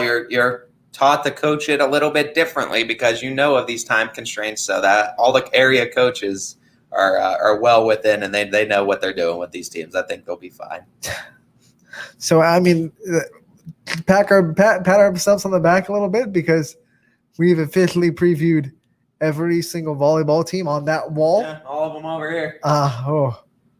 It's a long stretch. It took us a little bit longer, but we got you there. We got you covered. And I also want to remind you, every football preview is cut for content on the website at ysnlive.com. So you don't have to even go through our shows in the backlog to find your football previews. Volleyball, I'll work on it. I just got it. Like now that the season has started, my time is like, yeah. But I'll work. I promise I'll work on it. In the meantime, if you missed a volleyball preview, you want to go back, we split it into divisions. We just finished Division 4. We started with Division 1. So just do the math and go back your days. Well, let's see. Plus a couple, yeah. Plus we just skipped Friday. Yeah, I think so. So you go back. Division 4 started on Thursday, continued yesterday and today, and then Monday, Tuesday, Wednesday for 1, 2, and 3. Yep. So. That was the last few weeks. Last week. Not few weeks. Last week. I know it's going. 2 weeks. Yeah.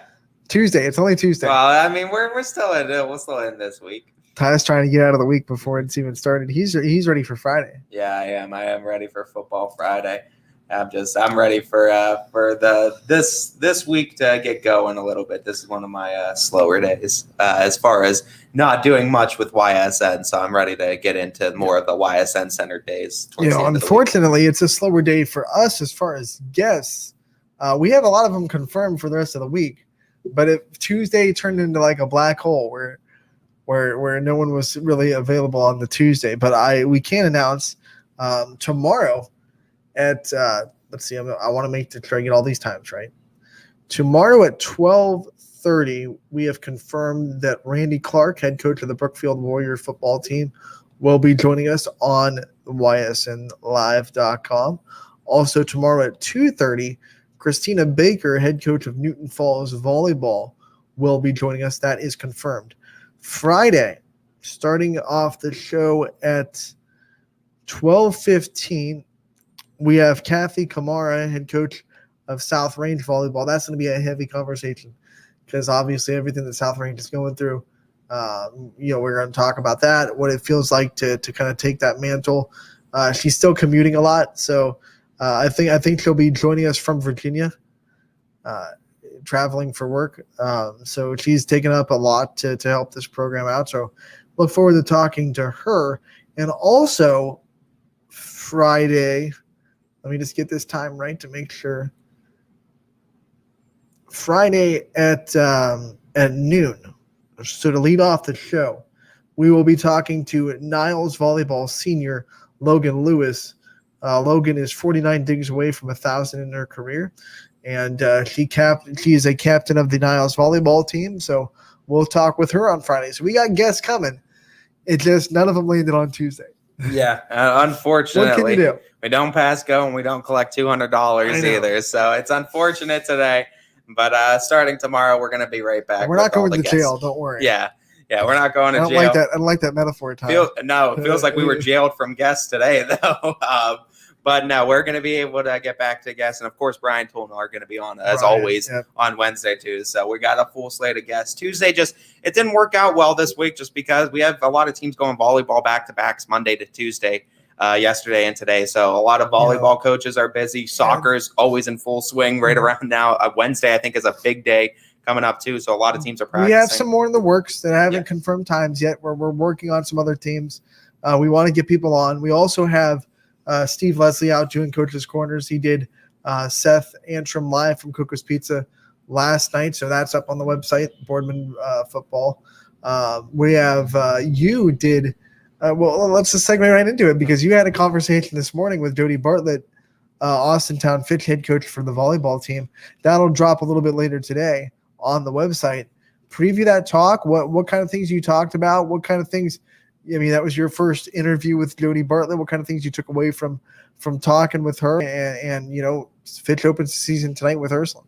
Yeah, and obviously time constraints, so we didn't spend too much time with Jody, but we're looking to try to talk with her roughly about 10 to 20 minutes anytime in that time range, at least once a week, knowing how busy the volleyball team is. But we know how much the Austintown community absolutely loves their sports team and loves and supports the volleyball team. So we want to make sure we get as much content that we can get up for that. And Coach Bartlett, basically what we just kind of previewed, we talked about these games this upcoming week. So they got Ursuline tonight, Thursday. They're going to be home versus Howland, which I'm proud to say I will be at announcing that game. And then Saturday they play Marlington. So a slate of 3 games that are all against teams that had winning records last year that were all pretty tough opponents. So Fitch going to have a tough upcoming week. Talked a little bit too about the new setter Aaron Burke being in place. Of course, we know Emma Bartlett too was the old setter, so we know the close relationship with her and her mother. But of course, coming in is Aaron Burke and talking a little bit about how she's adjusted to that role. We talked a little bit about that and just a little bit about just their excitement overall about having fans back in the gym for the games too.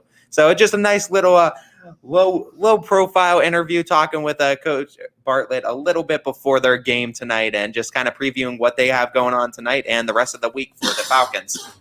Were you able to get a solid preview of this Ursuline match and what to look forward to in it?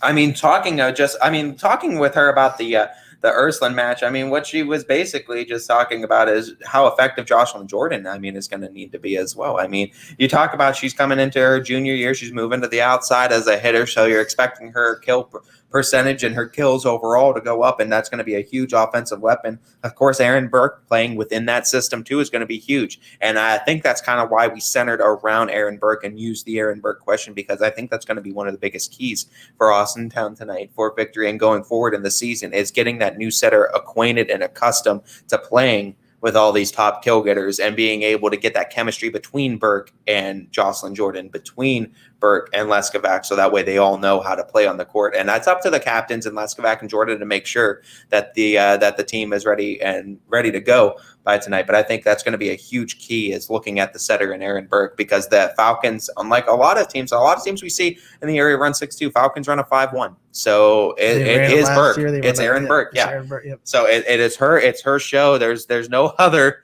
taking her spot right now, taking her show away. It's Aaron Burke's show tonight. Well, also that feeds in the fact that Aaron Burke is not a slouch on net defense, so you're not losing anything when she's in the front row.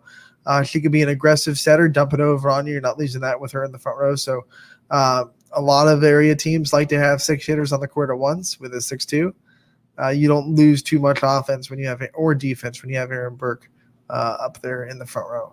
And I think that's going to be huge going forward for the Falcons too. And I mean, just seeing how well she adjusts, and it might take a little bit of time to adjust with everything. But I mean, from everything Coach Bartlett said, that she's adjusting very well, and she's got a great chemistry built with the girls. I'll tell you what, with your commitment to that program and cover, we're going to have Fitch volleyball firmly covered this year, and we expect them to be one of the best teams in the area.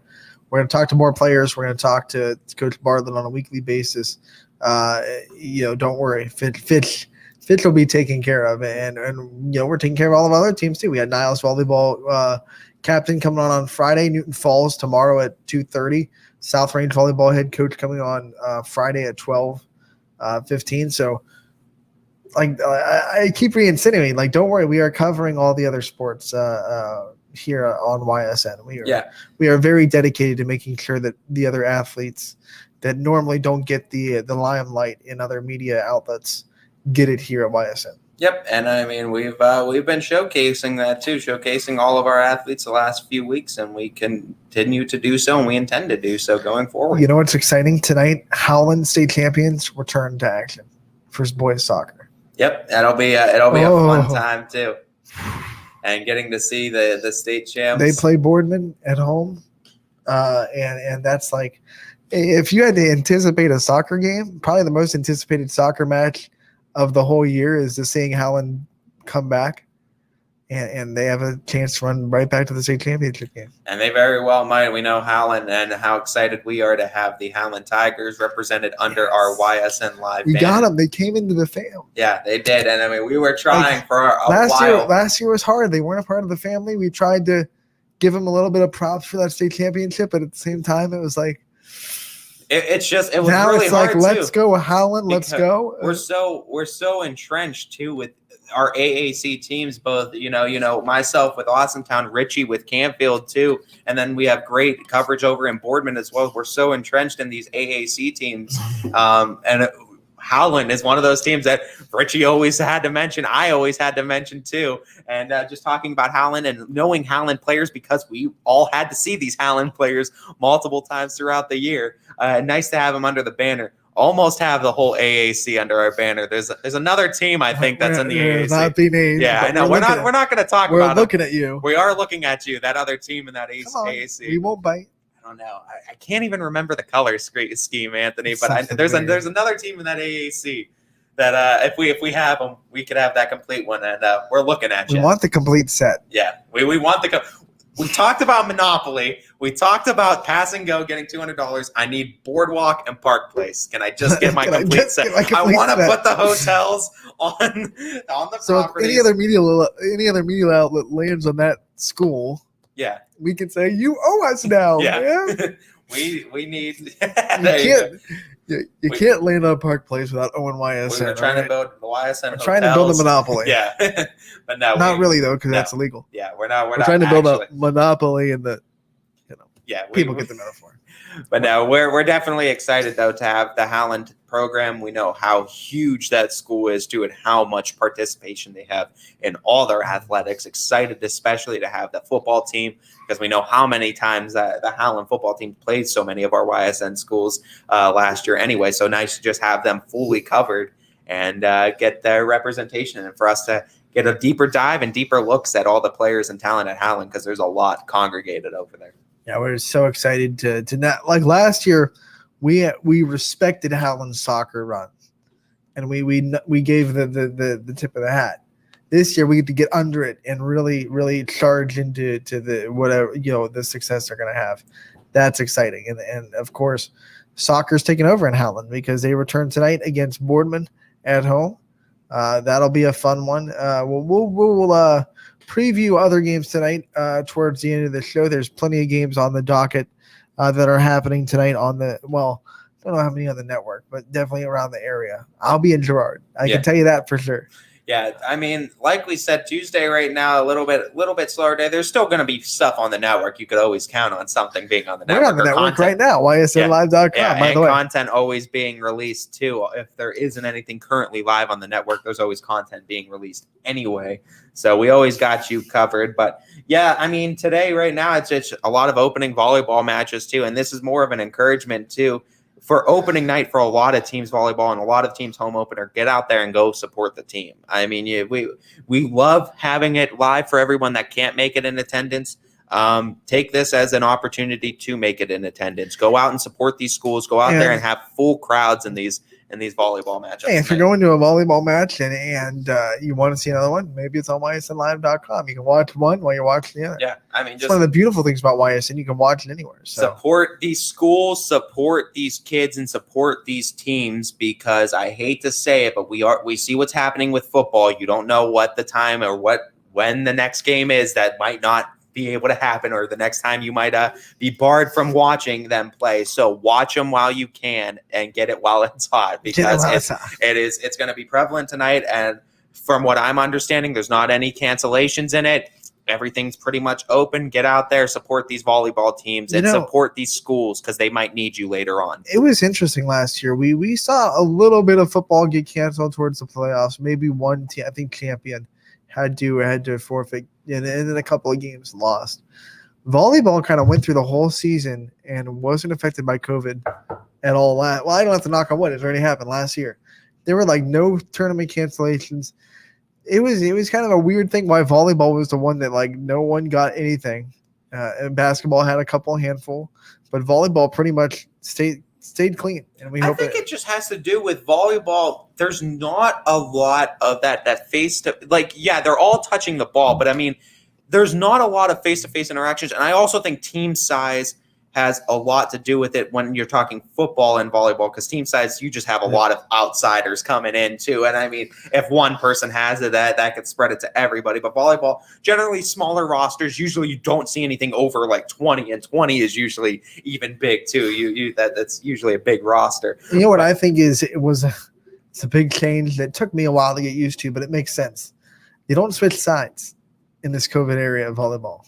You don't think about it, but all of a sudden you're not diving on the floor that's full of the other team's sweat. Yeah, exactly. And it just saves them time too, because then they would have to wipe up the floor for them to switch, and then it becomes a whole. You'd have to wipe the benches off. It's a whole other fiasco. There's no reason to do it to have to clean everything. Just keep them on the same there's side. A reason. There's a one reason. Side's a good side, one side's a bad side. Yeah, and I think a lot of teams would say, "Well, we're on the bad side the whole game." Yeah. It's a superstition in volleyball, and you heard it a lot in the Olympics. Well, are they on the bad side or are they on the good side? Well, I don't know yet. Well, that's the bad side. Yeah, blame it on what side you're on. Yeah, but I think it's smarter to do it this way for now until we can go back to before COVID rules. Hopefully, if we do go back to before COVID rules and this doesn't become a permanent thing, I hope it doesn't. But this is smarter than having to just clean the whole floor and clean everything in between each set. So I mean, it's smarter to do this. We can segue that conversation right into the news that we talked about a little bit earlier. We just glazed over Dana Ballish yesterday, tweeting out that the Wellsville and Edison football game on Friday, 2 YSN teams, is canceled. It's the second cancellation that we have seen the week. The East Palestine and Lisbon game both being canceled. Now East Palestine will play Middle Ridge, by the way. That's a new game on Friday night. Was it the Middle Ridge, East Palestine, and East Palestine? We were talking about it yesterday, too, on Power Hour about that potentially being a matchup. Of course, our own DJ came in and broke the news, too, that might be a potential matchup, and they were in the talks with it, and it's a good matchup too because it makes the most sense to have Mineral Ridge play East Palestine when they don't each have an opponent. So now we have a new game added to the network. So yeah, we lost 3, but at least we gained 1 and gained a pretty unique matchup, I think, too, in the Rams and the Bulldogs too for a week 2 matchup. But again, Wellsville and Edison being the 3rd game this week to drop. And I kind of said it earlier in the show, and I'm going to say it again. It becomes the question of how much longer do we have before everything hits the fan, because this is week 1. You don't want to be like the bearer of bad news, but Streetsboro canceled their game this week too, and Streetsboro played Girard. So it's like week 1 of football too. We have 1 week on, and it's not what you want to hear, and I understand it's not a popular opinion, and it's not something we want to talk about, but it's something that is obviously news. It is breaking news, and it is very prevalent in our area and in high school sports. And I think the biggest question does become is how much longer do we have before everything hits the fan? And I mean, I guess you could ask, will it hit the fan? But I don't know, man. It's just after 1 week, and we're already seeing how many teams have dropped. You know what scares me? Week 1, it's not fair season yet. Yeah. And they haven't even gone to the fair. Has no restrictions. Everyone's allowed to go to the fair. Well, I mean, are our football coaches going to tell their team you can't go to the fair, or we strongly encourage you not to go to the fair? Yeah. What's going to happen if they do go to the fair? Who's gonna pass up going to the fair? Like, what you remember when you were in high school? You always go to the fair every year in high school. Like, you always go to at least a fair or a festival. Like, you're gonna tell these kids they can't participate what they do in normal year-to-year high school. It's such an unfortunate thing that this has to come back around. And we tried to stay optimistic with it, and we still are. We're still going to try to stay optimistic, but every once in a while, when it keeps peeking its ugly head around the corner, you have to acknowledge it every once in a while, and it keeps on doing it, and it's trying to take a lot of games away from us this week, and it's already taken a couple. It just worries me for the next coming weeks. Yeah, we're kind of we're waiting to see what happens with Girard. Nothing yet. They're still scheduled to be on Friday night against Liberty. Everything is good to go as of now, but we do know that of course they played Streetsboro in week 1, and Streetsboro has canceled their game for this week against West Geauga, and then we found out West Geauga is actively looking for a game, so that tells us that Streetsboro probably the team that had the issue. Yeah. So, and if West Geauga is looking for a game, I mean, there's other opportunities, I guess, for teams around here if they really wanted to. But I guess that's what you're going to have to look at doing. But now the problem because if these teams play, now you're mixing these teams with other teams that they weren't originally going to mix with. I don't know. I mean, the future. What do we know, honestly? What do we know? I mean, that's exactly what it was last year, though. It was a day-to-day thing where we got told different stories. We don't know day-to-day. And I mean, we speculated something different every day. We heard a different story. We had different results day-to-day. I mean, we would talk last summer. One day we think football is going on for the season. Next day, I don't think football is even going to happen this year. And now, I mean, we're kind of going to enter the same boat. And it was a boat I didn't want to enter. I didn't want to set sail on these waters again. But unfortunately, we're back on these waters, and the storms are coming again, it feels like. Hopefully not. Hopefully not. And hopefully it takes a bit. I have fingerprint marks in my table at home because I've knocked on wood so much. But again, just keeps on coming up, and it keeps on becoming a topic of discussion. It's like that one friend that you have, that one person in high school that always had to be that center of attention. That's exactly what COVID's become. And everyone just name just popped in their head. You know it. Yeah, everyone has that person's name in your head. That's what COVID is reminding me of. We're trying to focus on football and other things right now, and it's saying, "Hey, over here." And yeah, I remember last year when we were drunting for content.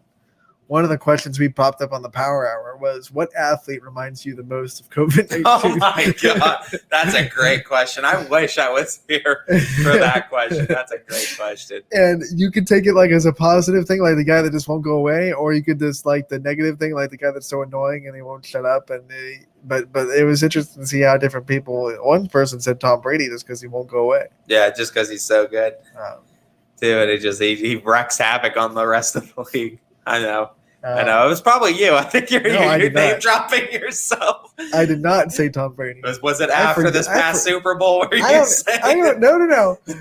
I don't even know if I was in that power hour or if I was like, because I was on Running Point and I heard that that's what DJ was going to do. I just remember that question and go, oh, that's it's a unique topic of discussion, and it is one. But I mean, yeah, it's just to go back to the whole COVID thing.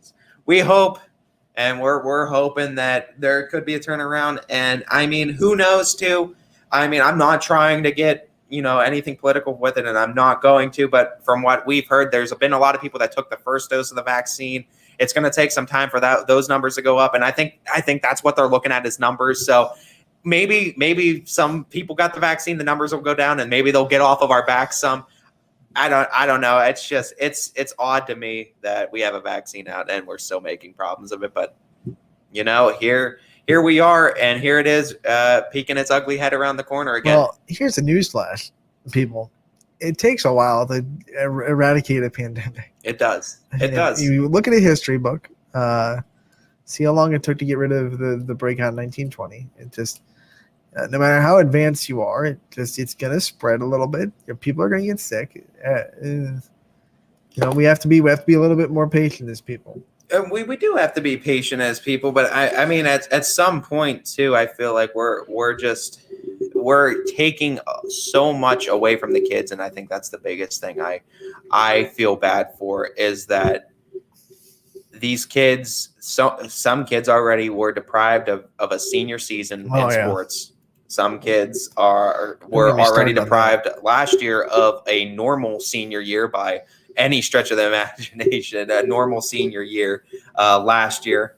And we're getting into it where these kids are going to get a taste of it, and it feels like we're going to take it away. And that's the ones I feel the most bad about, because you remember your high school experience and anybody else that was in high school, and you remember how great that experience was. We never had to experience anything like this. We never experienced anything similar. I mean, for me, there was Ebola for that was like a 2-week thing, right? You remember that? But Swine flu. Yeah, swine flu, SARS, I think was one at one point too. But like, it was never to this extent where kids are basically changing their entire lives. And I worry about that, and I feel the worst for the kids that had to experience their high school experience this way, because I feel like they were robbed of what they should have been. This is one of the conversations where comments would be very much appreciated. We'd love to hear. I mean, it's a wide open discussion, and I mean, there's so many angles from it too, and I mean, it's a discussion where if you discuss it with the right people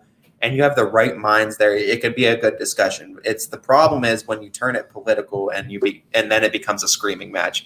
This is a discussion point because you also have to take in consideration. Oh, look, right on cue. What do we got? Chris Sigler commenting on the Boardman Mitsubishi. Sorry, you can't see it. No, you're fine. Go on and just read it off. So Chris Sigler saying, oh, jeez. Is it a paragraph? Oh, yeah. Boy, Chris. I'll put you on guest camera first. Okay. That way people don't have to see me diving into it.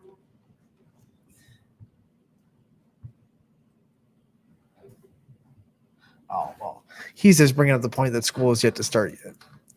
Yeah, so exactly. School has not only has this Canfield Fair not being brought up, but the schools haven't. Well, some schools haven't started. Some schools have. Yeah.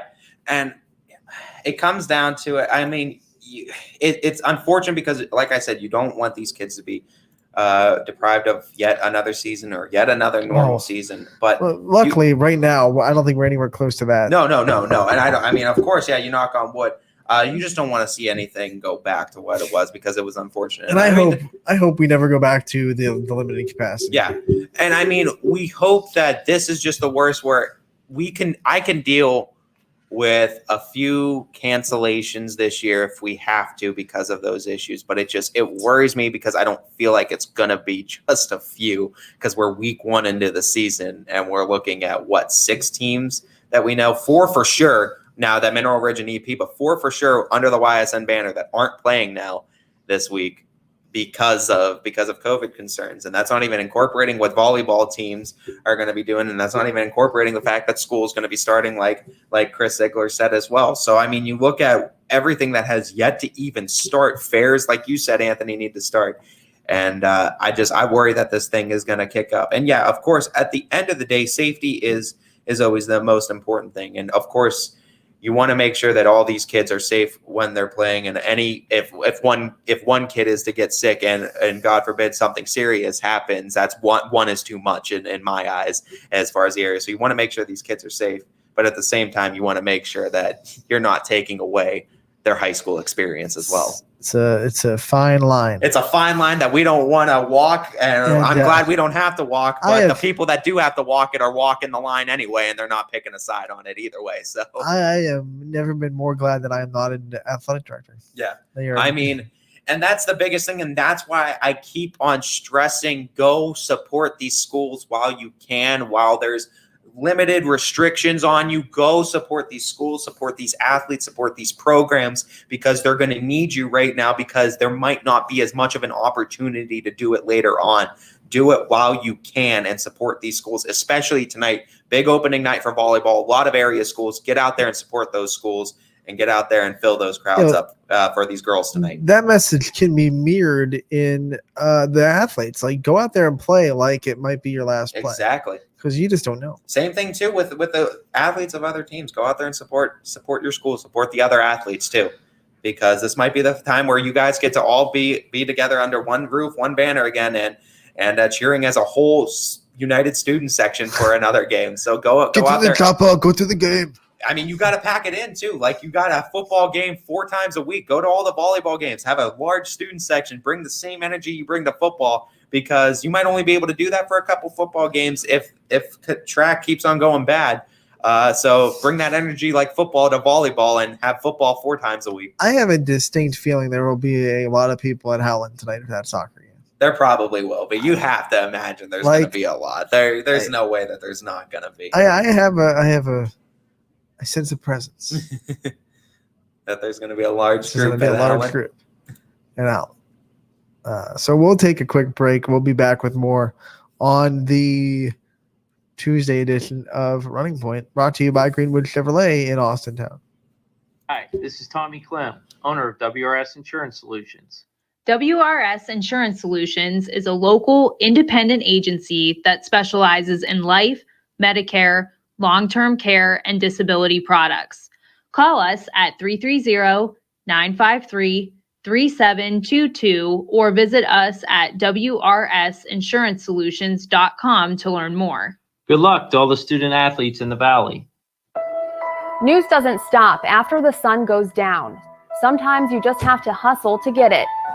At 21 News, no matter how far it is, no matter what it takes to get there, we're working to bring you the best stories and the freshest content at 11 p.m. with the context and clarity that makes it worth staying up for, no matter what time it is. 21 News at 11 with me, Aaron Simonek, and Derek Steyer. 21 News at 11, news that's worth your time. It's a new year at Acura of Boardman and Boardman Mitsubishi with huge savings on over 350 fully inspected vehicles. We have cars, trucks, SUVs, minivans, and work vehicles. We don't have it, our team will find it. We aim for 100% credit approval with payments as low as $99 per month. And as always, we'll pay top dollar for your trade. For a great vehicle and a great experience, come see why everyone is stopping by at Acura of Boardman and Boardman Mitsubishi. Hi, I'm Colin Chupa. And I'm Kelsey Clem from K-Squared Marketing. Our boutique marketing firm specializes in media planning and buying, public relations, event marketing strategies, and strategic sponsorships. We can integrate our services with your existing game plan, or we can be your entire marketing team. Your goals, our game plan. Let's win together. Call K-Squared Marketing at 330-623-2730 or visit ksquared.marketing to learn more.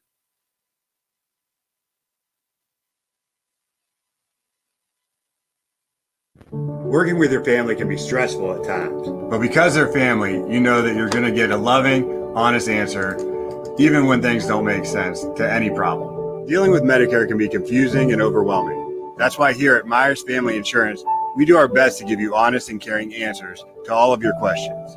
Family, like Medicare, isn't always perfect, but when you put others first, the results can be amazing. For all your Medicare needs, call Myers Family Insurance.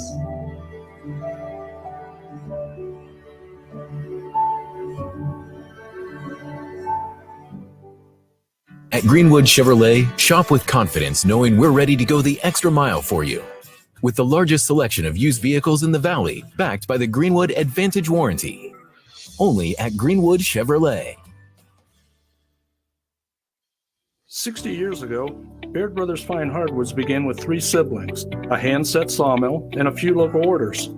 And while business has certainly changed over the years, what has not are our principles of hard work, craftsmanship, and commitment to quality. At Baird Brothers, we're proud to put our name on the products we create, from moldings and doors to flooring and lumber. Thank you for 60 great years. We look forward to 60 more. Baird Brothers, for the place you love.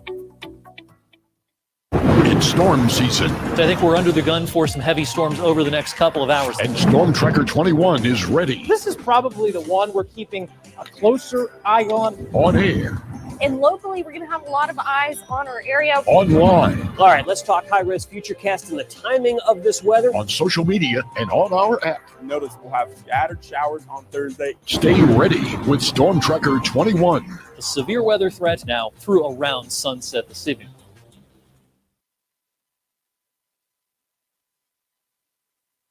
Welcome back to Running Point on YSNLive.com, brought to you by Greenwood Chevrolet in Austintown. They go the extra mile for you. Want to remind everyone that the comment section brought to you by Boardman Mitsubishi is live. We would love to hear from you, whether you're watching on Facebook, YouTube, Twitter, or Twitch. Also, the fan line is open, 330-886-0813. Ty, I gotta put you on blast a little bit because you did not remember that hotline this morning. Like as many times as I say it on the air with you on there, I had to remind you what it was. Then I'll put you on blast a little bit. Yeah, I got the middle number in the second 3. The 886. I said 806 instead. I don't call the number often. I'm usually on the show though. You gotta listen when I'm talking. So just for everyone's sake, I'm gonna say it real nice and slow. 330. Got that written down, everybody? 886 0813. All right, yeah, there you go. If you don't have it written down by now, then I'm sorry. I'm being a smart butt. It's right there on the screen, guys. It's right there on the screen. It's literally right there. I'm looking. Don't miss it. So we would love to hear from you and talk about whatever you want to talk about as well. Ty, we have one score that we did not get to that we have to get to. Salem Volleyball did get the win last night over Howland in 4 sets. The scores of that being 21-25. Salem dropped the first one. Won the second one, 26-24. Won the third one, 25-14. And won the fourth, 25-20. As far as stats go, Zoe Reed, 14 kills, 2 blocks, a great night for her. Riley Troy, a little bit of everything, 7 kills, 12 aces. That's what you call a great night at the tables. That's a great night too. Serving the ball as well. 10 digs, so a double-double for Riley Troy, the old-fashioned, well, I should say the hard way. 12 aces, 10 digs. That's not something you see too much. Emma Hochadel had 18 assists, and Elena Colarossi had 15 assists. Jenna McClish doing the back row work with 26 digs. A lot of really good numbers there in Salem's 4-set win over Howland, a tough Howland team that you're going to see in not too long at Fitch. Yeah, excited to take a sneak peek at that Howland team, but a great win for Salem too. I mean, all of those were very close sets too. I mean, yeah, winning at 3-1, but every one seemed very competitive. Howland seemed to be in it, and you got to figure they're going to be pretty upset after that loss to Salem. So they're going to come in facing Fitch with a little bit of fury. We talked to Coach Costel earlier on the program and the week that we've had. She was talking about how it's a young team that they were placing a lot of their offense. You got 3 people with 7 kills or more. Got to be really pleased with that if you're Coach Costel. Oh, absolutely. And I mean, it's going to give you all the confidence in the world being able to trust your entire team going forward and not just try to cater it to 1 or 2 players to be your top kill getters, that you could pretty much send it to anybody. And that's got to be a relief for your setter as well, knowing that there's an assist in the making pretty much anywhere she sends it. And they run that 6-2, 2 setters splitting the work. And one of the things that, I mean, Riley Troy, if you have 12 aces, you have a lot more serves that get the other team out of the system. So not only are you doing your job with those 12 aces, you're doing your job with every serve you have, putting pressure on the other team's defense to make a nice pass. That's going to be an asset for Salem going forward, how well they can serve. Yeah, and I think it's going to be big for Salem going forward, and I think it's part of why Salem's going to be so successful, I think, this year. Part of that 6-2 and having two great setters, I should say, on the team that I think is going to help Salem tremendously, and I think they're not going to miss a beat offensively because they have a lot of top kill getters that are still on the team that you might see 4 players with 100-plus kills at the end of the season. We do have Salem on the network tonight. DJ Oakley heading down there. They're hosting East Liverpool in the Kent State fundraiser game that we love to cover, and we'll probably have some. Hold on. I'm getting used to producing this while you're in the studio.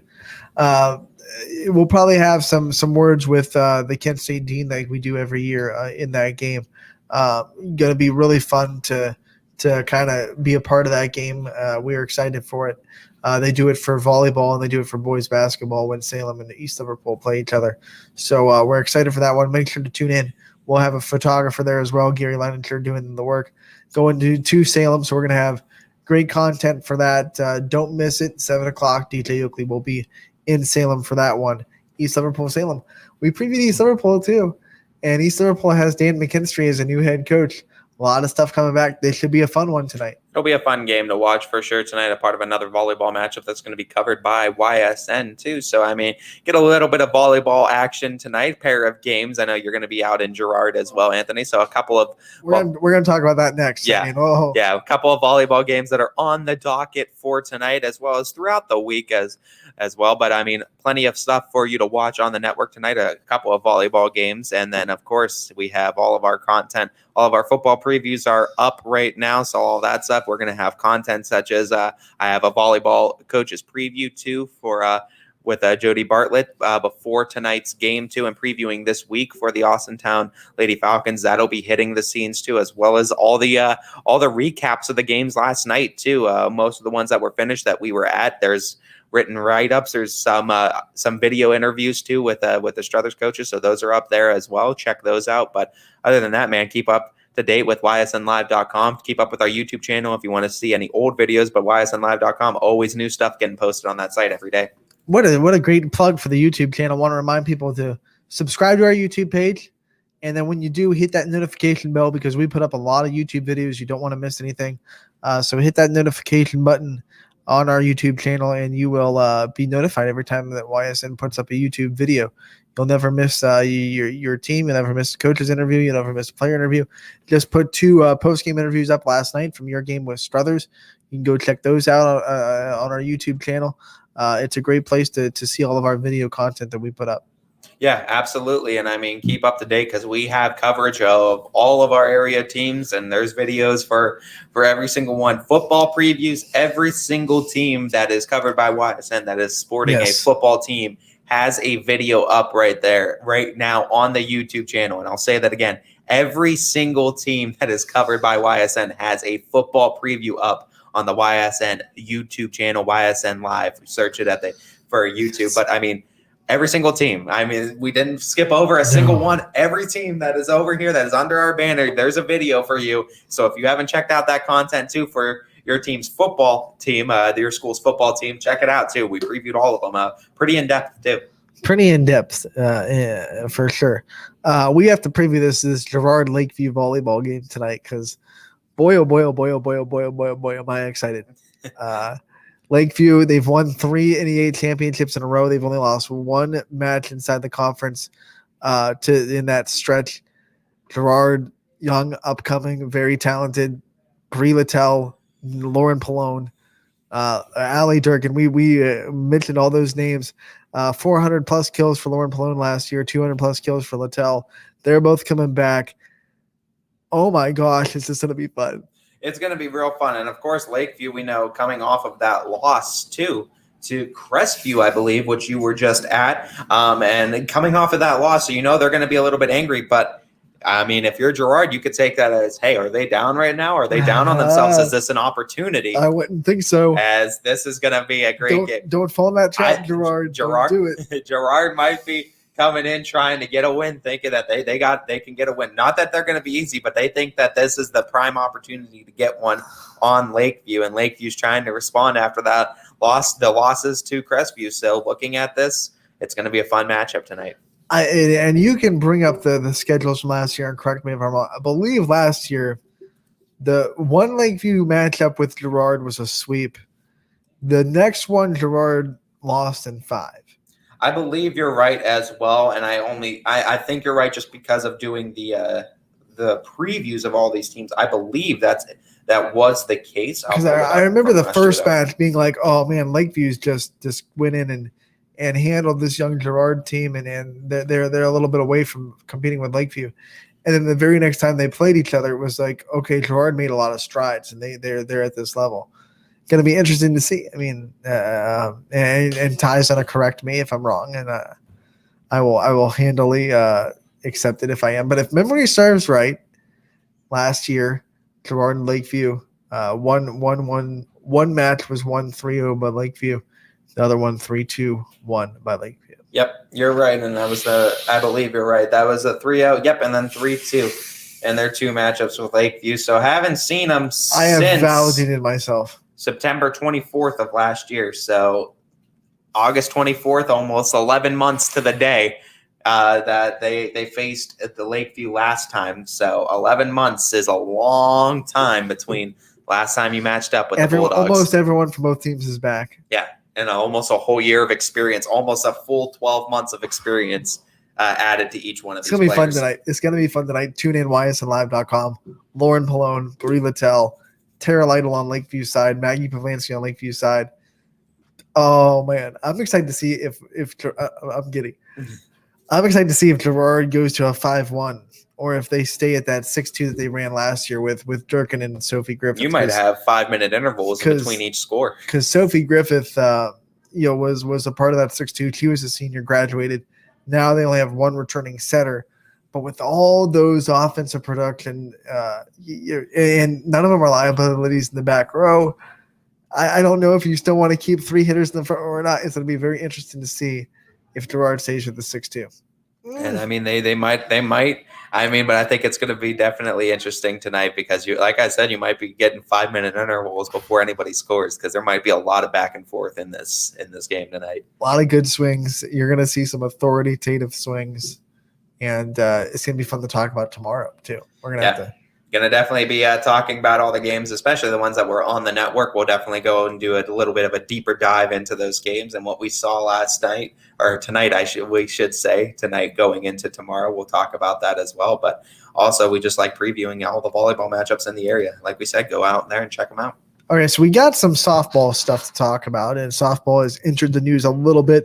There are some waves in Akron going on right now. But before we talk about that, let's talk about Ursuline replacing a longtime member of their softball coach, head coaching tree with Mike Kernan. He's leaving to coach in the college ranks.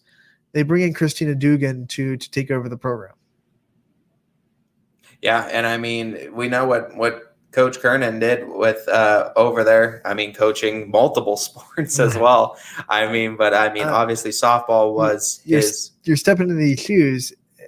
You never want to be the guy or the girl that replaces someone that meant so much for a program. But obviously, that's the challenge ahead of Coach Dugan.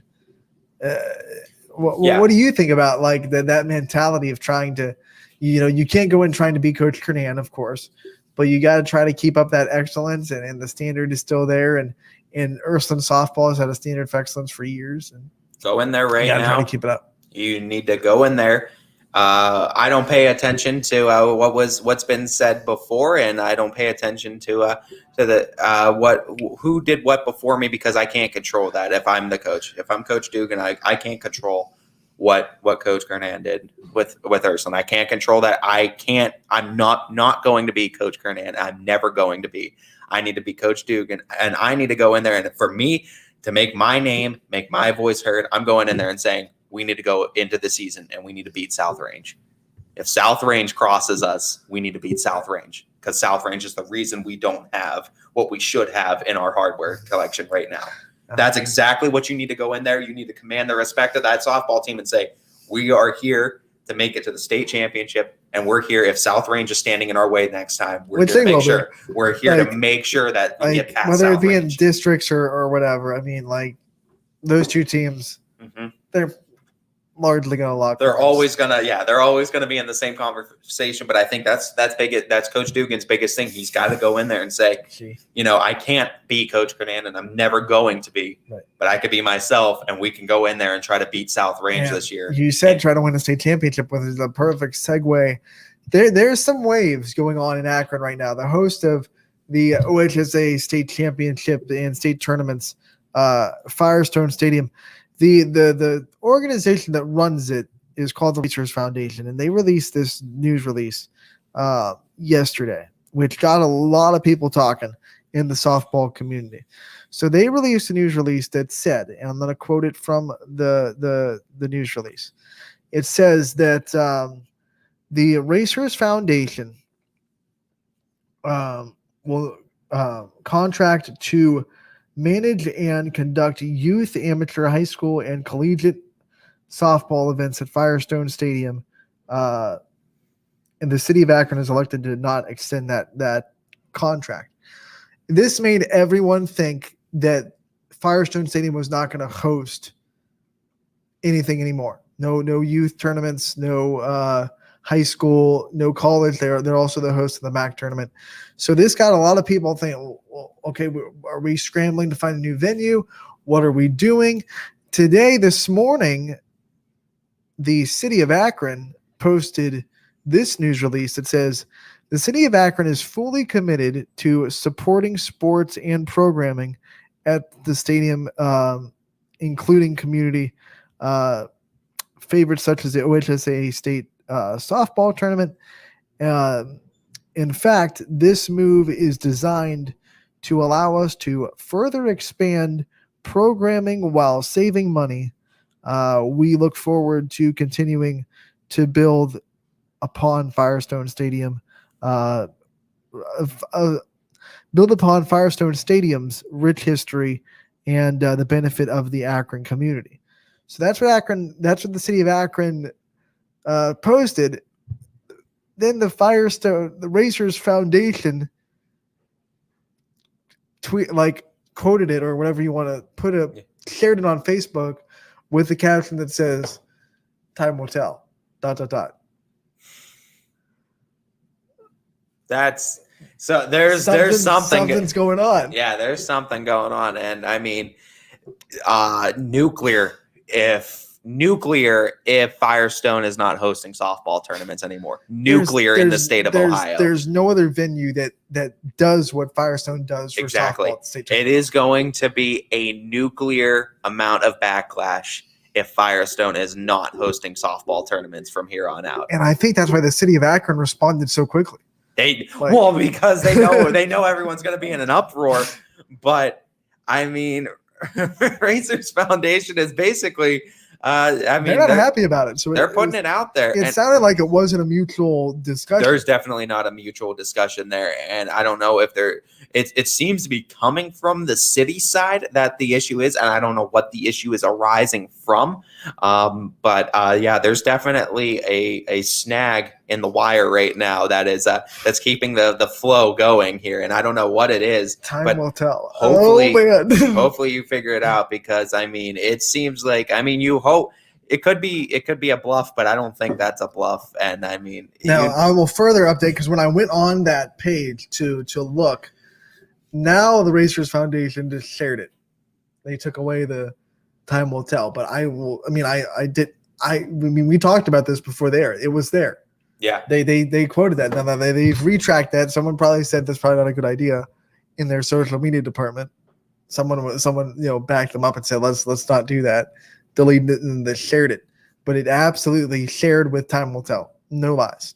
Yeah, and if with that being the case, I mean that obviously says that, and I mean for them to delete it real quick, there's something going on, and maybe a deal was reached in that time, and that's why it could have been taken down. That's awfully a quick time for the whole agreement and everyone to have an agreement and everyone be happy now and everything mutually agreed upon. But yeah, it would definitely be nuclear, and I think both the city of Akron and the Racers Foundation know that not having the softball tournaments be hosted at Firestone, and it's all going to be who has.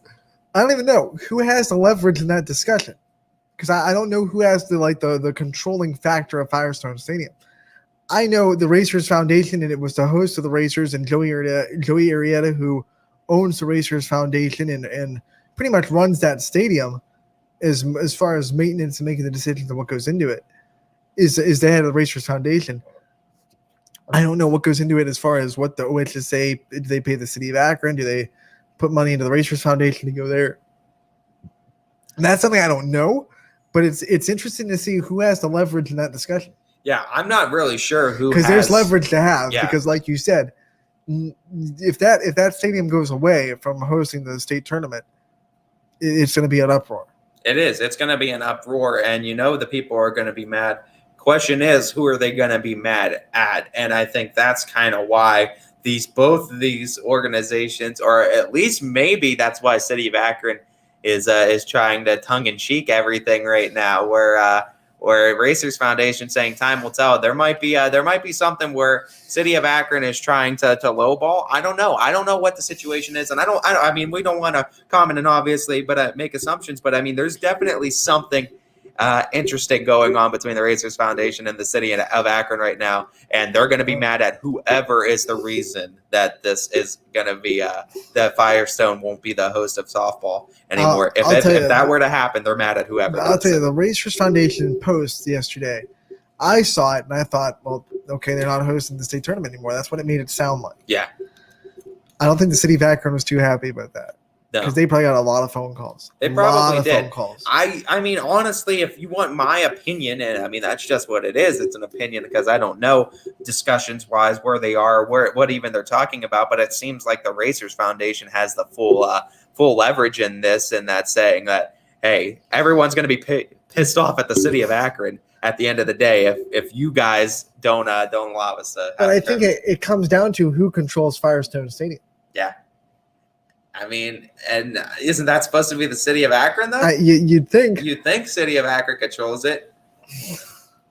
But, I mean, if they control it, then you would think that the people are pissed off at the city of Akron then for not working with having Firestone be the host then. So you think the city of Akron is the one that's going to get more of the backlash. They called, the city of Akron called the Racers Foundation in their news release as a third-party member.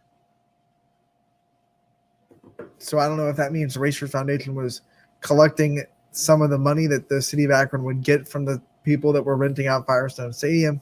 City of Akron wasn't okay with that anymore because in their news release they also say saving money. I mean, it's right there. COVID is another reason why. COVID, at the end of the day, has made a lot of things financially.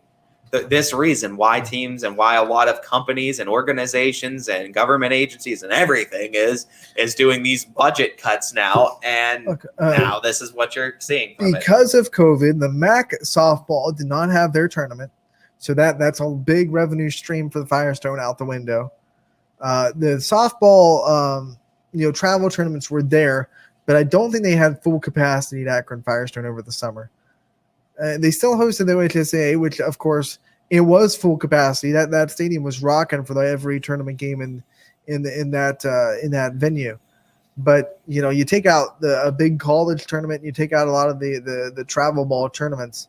It's a lot of money that's not being put into the city of Akron. And if you once again don't know the logistics, but if some of that money was also going to the Racers Foundation and not to the city of Akron, you don't know. Yeah, you don't know. And, COVID, the whole shutdown that happened. But see, because the Racers Foundation and the Firestone was the home of the Akron Racers until 2017, and obviously, I don't know how much of a stake the Racers Foundation have in Firestone Stadium. I'm not sure either. That's something that that goes into the discussion of who has the leverage there. Yeah. Because obviously the Racers Foundation is not happy about this decision. And like I was going to say, the whole shutdown with COVID was the basically epicenter of this earthquake, and we're still going to be feeling the ripples of it years to come. You talked about how pandemics take time, and this is just an example of it might not be the actual sickness that's coming back years later to bite us in the butt, but it's now the money problem, and that's going to be a lot of issues with a lot of these agencies, companies, and everything. I think you're going to see money issues, and whether it comes down to layoffs or whatever, or it just comes down to getting rid of certain aspects of what makes that company good, or needing to do budget cuts and whatever aspect that means for that company. This is another discussion that's coming up, and you just hope that budget cuts isn't going to be the reason why we don't have softball at Firestone anymore. And just to reinstate, as of 2:20 on August 24th, the state tournaments will still be held at Firestone. They have a contract until 2025, I believe. They just signed that last year. So as of right now, everything that the city of Akron has stated that the state tournaments at Firestone will still be happening. So nothing affecting that yet. But once again, with the post from the Racers Foundation saying time will tell, you don't know if that's a bluff. What the next move is for the Racers Foundation, we don't know. It's a developing story that we're gonna have to keep our eyes on in the next couple of months. Exactly what the Racers Foundation post originally said. Time will tell, and that's exactly how we're gonna have to play it. We're gonna have to just keep an eye on it and just see how everything unfolds. Man, yeah, it scared me when I saw that yesterday. I was like, oh, geez, where are they gonna put the state tournament? It was weird this past year of basketball not being tournament style and basketball being home games now in the playoffs. I feel like if Firestone was taken out, the next option would be you'd have to have the host teams up until maybe the state championship, and then I don't know. Your options are high school softball fields, maybe Berliner Park. Yeah, but even that is just a big softball complex. It's not a stadium. Yeah. And I guess Berliner Park would probably be the next option in Columbus. I don't think there's another.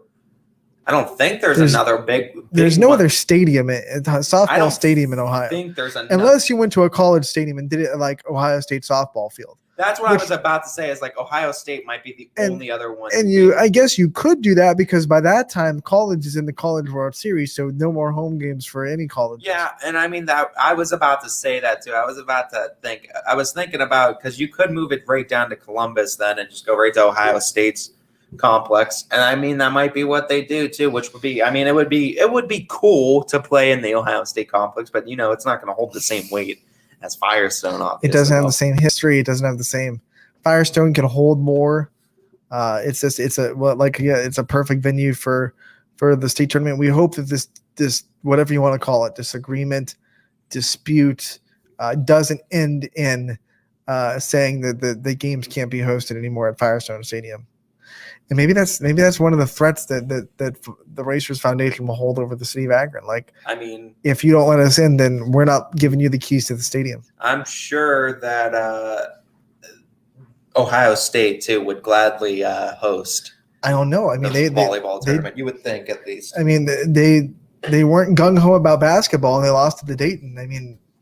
I don't know how interested Ohio State is in hosting high school state tournaments. Yeah, it seems like it would be something that they would be interested in, but I guess you do bring up a good point because you want exposure more. Yeah, I didn't even think about the fact that I almost completely forgot, and I didn't even remember that they turned down and that the basketball tournaments were held in Dayton. And Dayton did such a good job with it that the OHSA was like, we're just going to stay with Dayton. Yeah, they did do a great job because I remember EB and them traveling down when McDonald was in the state tournament. So, I thought they did a great job, but I was just always so used to because I know they did have the Ohio State basketball tournament down there for a while. Right. And for it not to be in Ohio State was weird. But, I completely forgot that they did it in Dayton too. So you might be right too. I mean, I stand corrected, but you might be right that Ohio State might not be super willing to host people then, or host a softball tourney. Just to reiterate, right now, still at Firestone Stadium, nothing has changed,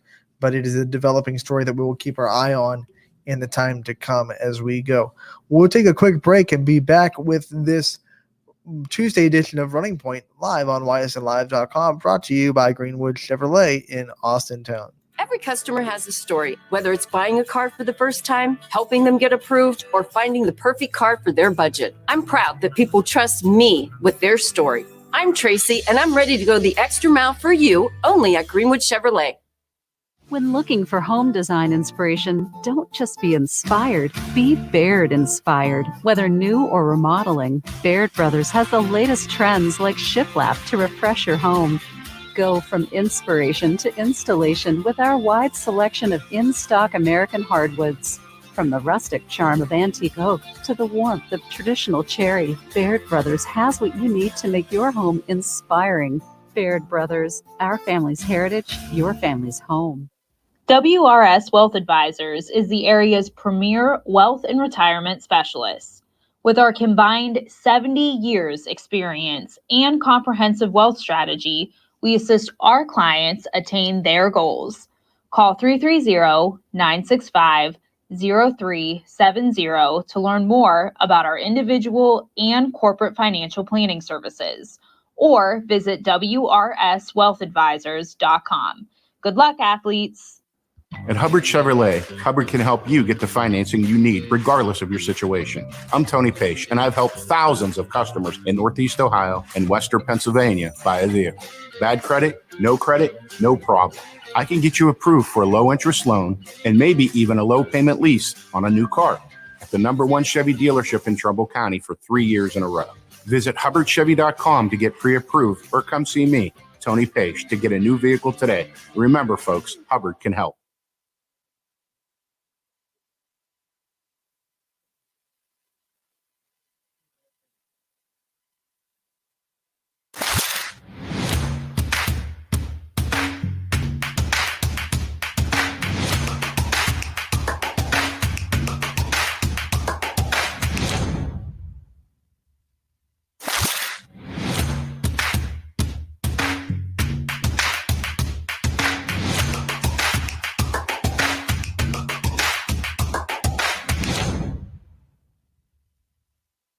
Jimmy Sutton here, Director of Isle, Purple Cat, and Golden String. We are happy to support YSN and two of my favorite people, Scotty Mincher and Super Dave O'Malley. We are an agency that provides services for adults with disabilities. We infuse humor, passion, and joy into their lives. If you know of any folks with disabilities that need our assistance, please contact us.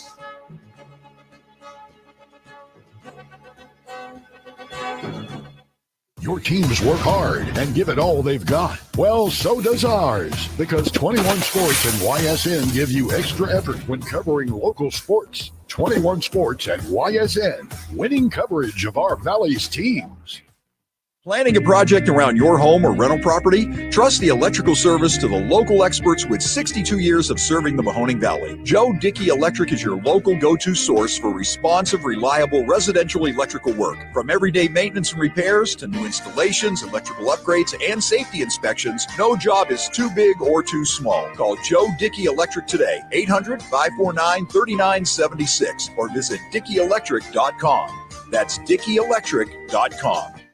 Dealing with Medicare can be confusing and overwhelming. That's why here at Myers Family Insurance, we do our best to give you honest and caring answers to all of your questions. Family, like Medicare, isn't always perfect, but when you put others first, the results can be amazing.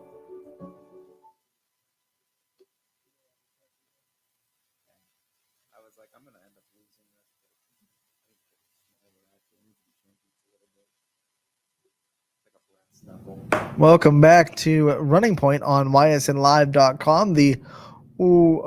I am so off my days. Tuesday edition. I almost said Wednesday. Yeah. Tuesday edition of Running Point, brought to you by Greenwood Chevrolet in Austintown. Joined by Ty Bartell live in the studio. Hi, Ty. Yeah. Good to see you. Yes, we're in studio.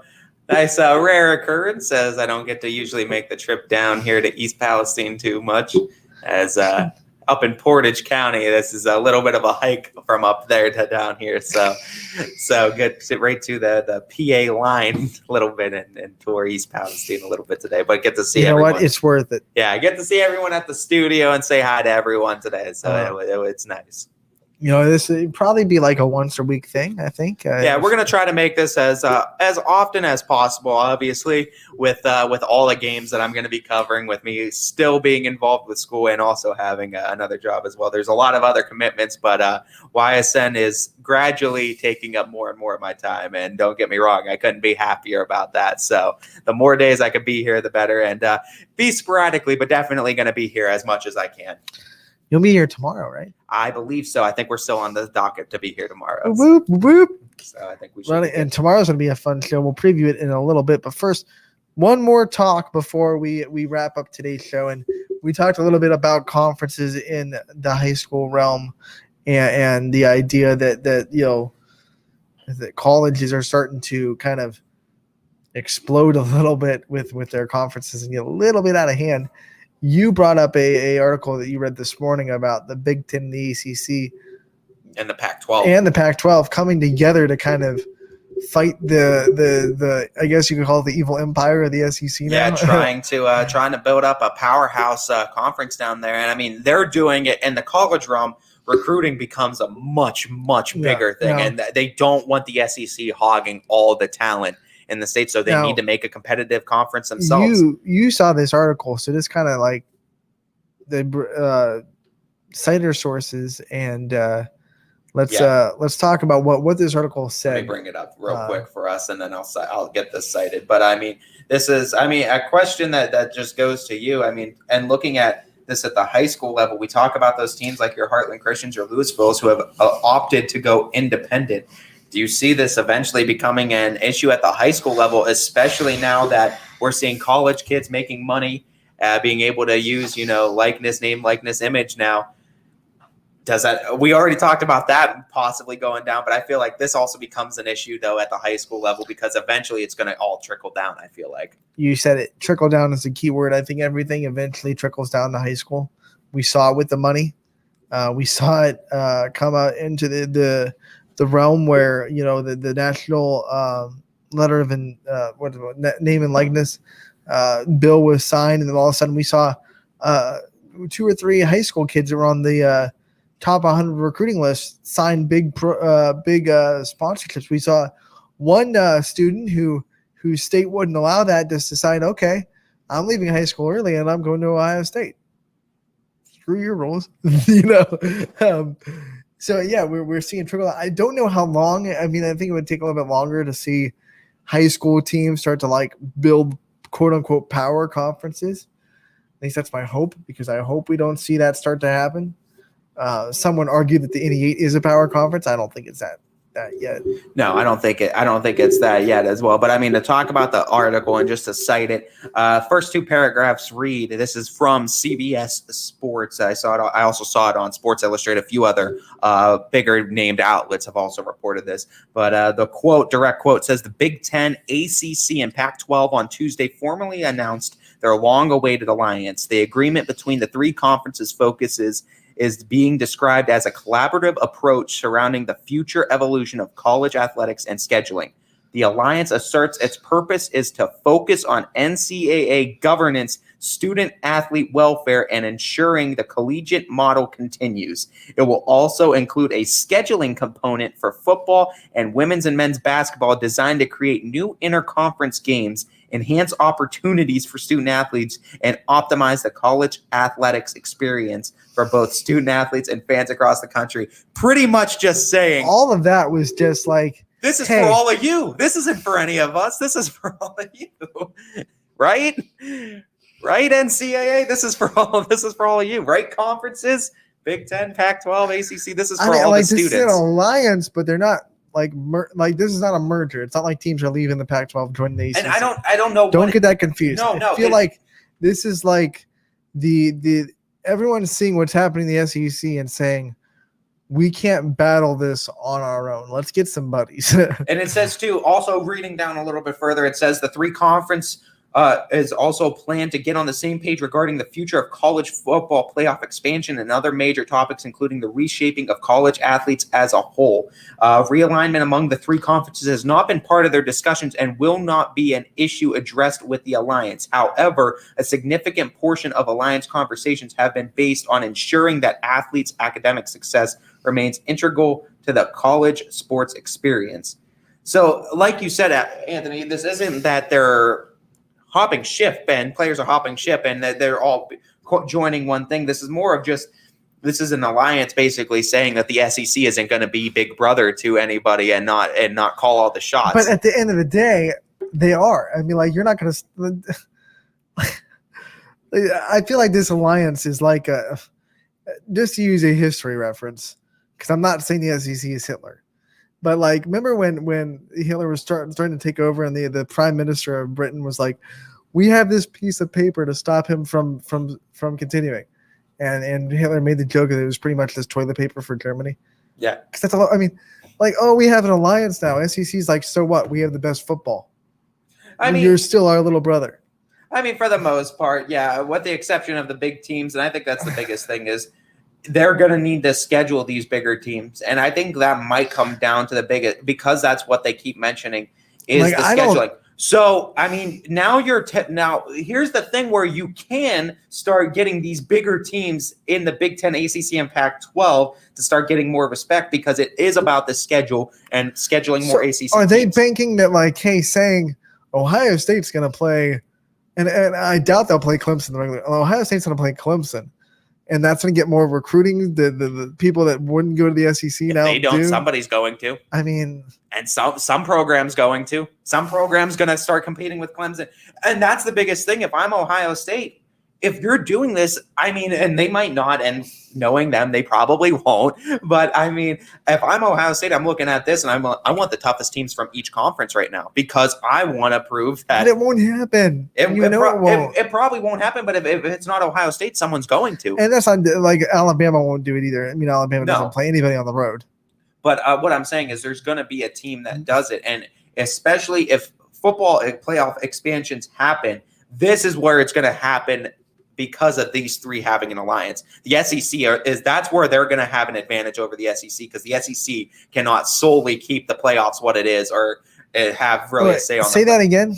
Is that Big Ten, ACC, and Pac-12? They are forming also the alliance because they want to get on the. They want the three conferences are plan on to be on the same page regarding future college playoff football expansion. So this means that they know that in this college football expansion, the way it is now, the SEC is probably going to get 6 teams in to a 16-team playoff. Well, yeah, and they don't want it to be SEC. They don't want that. Yeah, they want to have their shot at least playing an SEC team, because they feel like and I mean, it's fair for them too. They want to be so represented. So they're saying as well. We're going to help each other boost each other's schedule.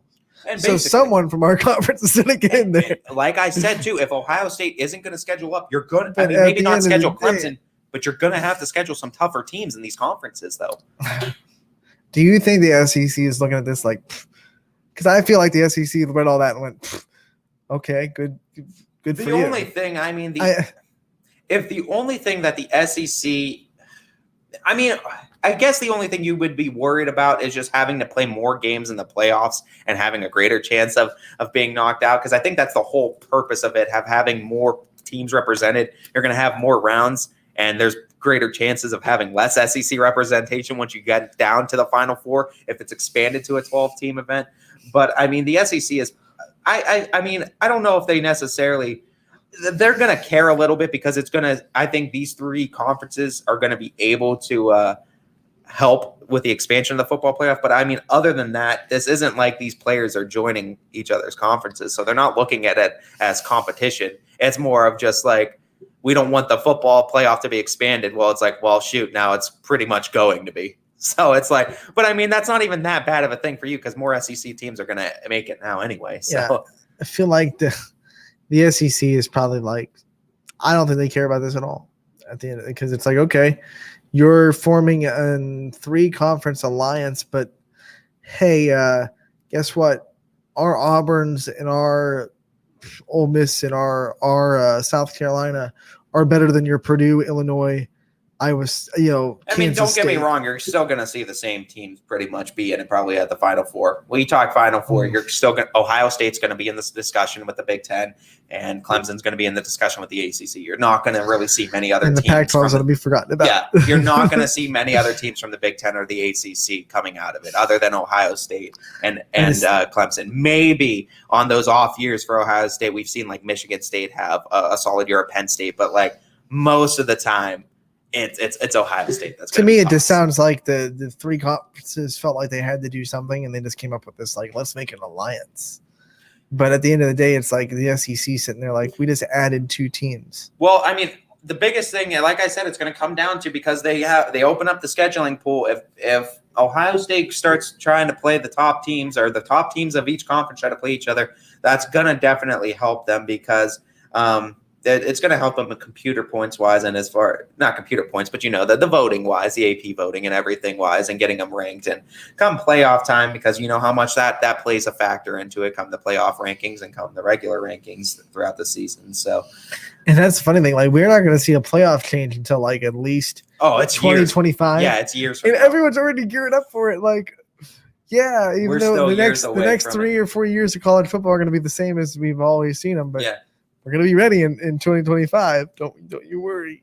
And I mean, this might be one of those stories where we come back to and we say this was a significant story, and it could come down to, you never know how these schools can recruit, and you don't know what's going to change. Maybe schools do change in that time, and maybe it becomes a bigger deal, and we look at this as the first brick to fall. But as far as right now, this is a few years in the future, and it's an interesting thing to talk about too, because it relates it to high school sports, and we talk about the independent schools, and we talk about the conferences and teams leaving the conference too. But I mean, this also kind of goes to what we talk about. Like, this is what these 3 conferences are doing to try to combat SEC's influence over NCAA, and this is kind of what we talk about on YSN. The conferences need to do to combat the OHSAA from time to time, and it's another one of those things that oddly related, because we talk about if these conferences would just join up, and I mean, now there's something they're doing something about it, maybe not doing something too serious about it, but I at least like the workings of someone trying to stand up to the SEC, because I think more well-balanced football all across the country and great conferences all across the country is just better for college football in general. I mean, like, you want to stand up for the SEC, great, but you're gonna have to back it up. And that's what I'm saying, and it means nothing if Ohio State doesn't go in there and start scheduling the top teams in the ACC and Pac-12. It means nothing unless you say, "Here's our schedule now. Try to disrespect us." Like, I mean, we want to keep Akron and Bowling Green and don't get me wrong, because the SEC teams does that too. Like, they I get mix it. them in, but their conference itself is very tough. I know what you mean, but the SEC does have their cupcake just say, games like, right too. now, because my opinion, SEC is the best football conference in America, right? I mean, there's no doubt about that. I'd say it's them, and I think Big Ten follows it. Honestly, in my opinion, I think Big Ten follows it. Yeah, because Big Ten, ACC, Big Ten, ACC. I just say Big Ten because you see a lot of NFL talent come out of the Big Ten, as far as like linemen, especially. In my opinion, like right now, and people are going to hate this in this neck of the woods because it's Big Ten country, but I don't care. The gap is large between SEC and Big Ten. As a conference as a whole. I think the middle of the SEC would kick the middle of the Big Ten's butt. Well, the problem, and I don't care about bowl games either. Quit using bowl games as Iowa beat Tennessee in a bowl game, so this is a better.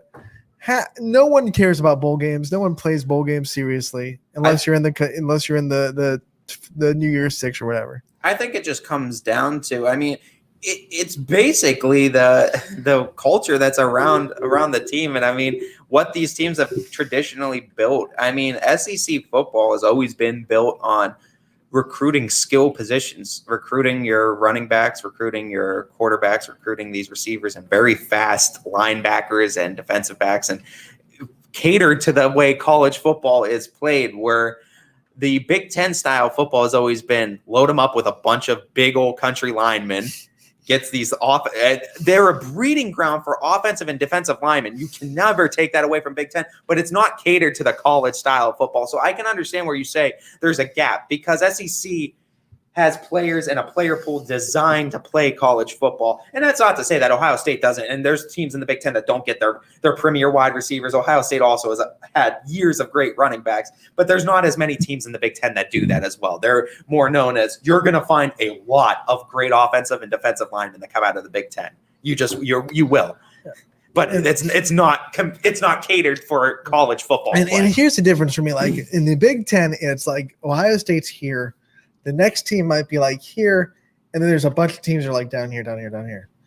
SEC, Alabama's here, and then the next team's like here. They're competitive in the SEC championship, winning every now and then. I think Alabama's won 6 of the last 10. I would say you got Alabama. So it's Alabama, clear best team in the SEC. You got like 2 or 3 teams that are right there. Probably Georgia and Auburn, I would say. You got some teams here. You know, your Floridas. Yeah, Florida's are probably your Auburns, your Georgias. And then you got some team, and then you got like one team that's like bottom of the barrel, Tennessee. You suck right now. Yeah, it does, and like I said, it comes down to what is catered for the college play. And I mean, like we said, the Big Ten is they bring out a lot of linemen that end up eventually making it to the NFL, but it comes down to what we kind of talked with Coach Seidel earlier about how I'm surprised there aren't any angry comments. If Springfield joined the other MVAC division, how good that would be, because it would be just powerhouse teams. And it just comes down to if Ohio State and Clemson was in the SEC, it'd be the most competitive football conference easily. It's ridiculous. Because Ohio State is the only team that can easily go into the SEC and I think beat pretty much or have a chance to beat every team in the SEC, including Alabama. Same thing with Clemson because they've done it before. They've gone out there proven that they could beat the best teams in the SEC. And then, of course, Alabama would have to at least once in a blue moon travel to Ohio State. At least. And not too often, though, because remember, I mean, Missouri's in the SEC. They've been in the SEC for a long. They've been in the SEC for a while. Alabama's made one trip to Columbia, Missouri. One. So it's not saying like Ohio State would always have Alabama travel to Ohio State. No. Alabama finds ways to still not travel where they don't want to. It would definitely make a lot of people happier if they know that Alabama had to play Ohio State or Clemson in the regular season to earn their way into a playoff spot and play one of those top teams. And I think it'd be good for both Ohio State, Clemson. It'd be good for all those top teams in college football. Let us see some of these premier matchups before the playoffs start, because I think it makes it better football by the end of the year anyway. Because if they get knocked out because 2 top teams played each other, maybe one of those teams wasn't a top team to begin with. That's what like the SEC gets into it, because you'll have like LSU number 6, Georgia number 5, Alabama number 1. And it's like, yeah, LSU lost to Alabama, but they're the number 1 team in the country and they lost by 3 points.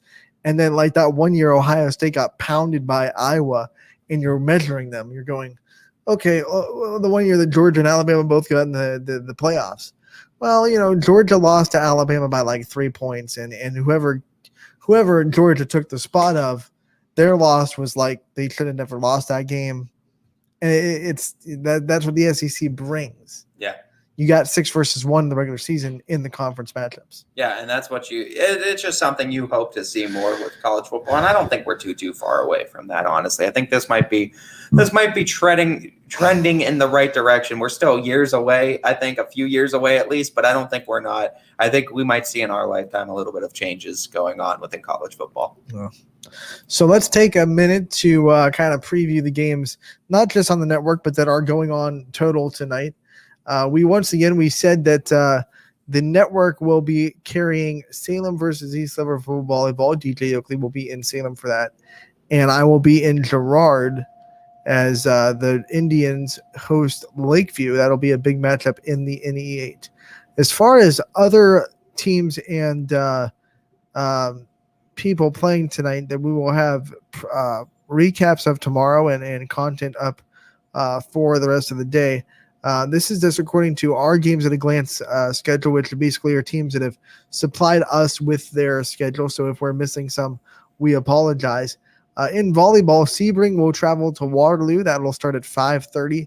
Niles will travel to Hubbard. Remember, Niles senior Logan Lewis will join us on Friday at 12. So if you want to get a preview of her, you can watch Niles at Hubbard at 6:30. You can go there and catch that game. Campbell Memorial goes to Brookfield at 7 o'clock. Champion goes to Newton Falls at 7 o'clock. Crestview travels to Liberty at 7 o'clock. Garrettsville Garfield making the trip to LeBray at 7 o'clock. Latonia will travel to Valley Christian at 7 o'clock. Ursuline will travel to Austintown Fitch at 7 o'clock. Wellsville will go to East Palestine at 7 o'clock. I will be at the East Palestine game on Thursday when they travel to United, so I will be very interested to see the results of that game in East Palestine. As far as soccer goes, we already said Howland is hosting Boardman. The boys' soccer team is. Other games on the slate tonight. Lordstown going to Brookfield. That is a girls' game kicking off at 5. Waterloo will be going to Newton Falls. That's a boys' game kicking off at 5. Champion will be at Crestview. That is a boys' game that kicks off at 6:45. Hubbard will be at Howland. That's maybe Boardman plays Howland Thursday, and Howland opens on today with Hubbard. So I apologize for that. Hubbard will be at Howland tonight. Howland's still opening the season tonight. Boardman will be on Thursday.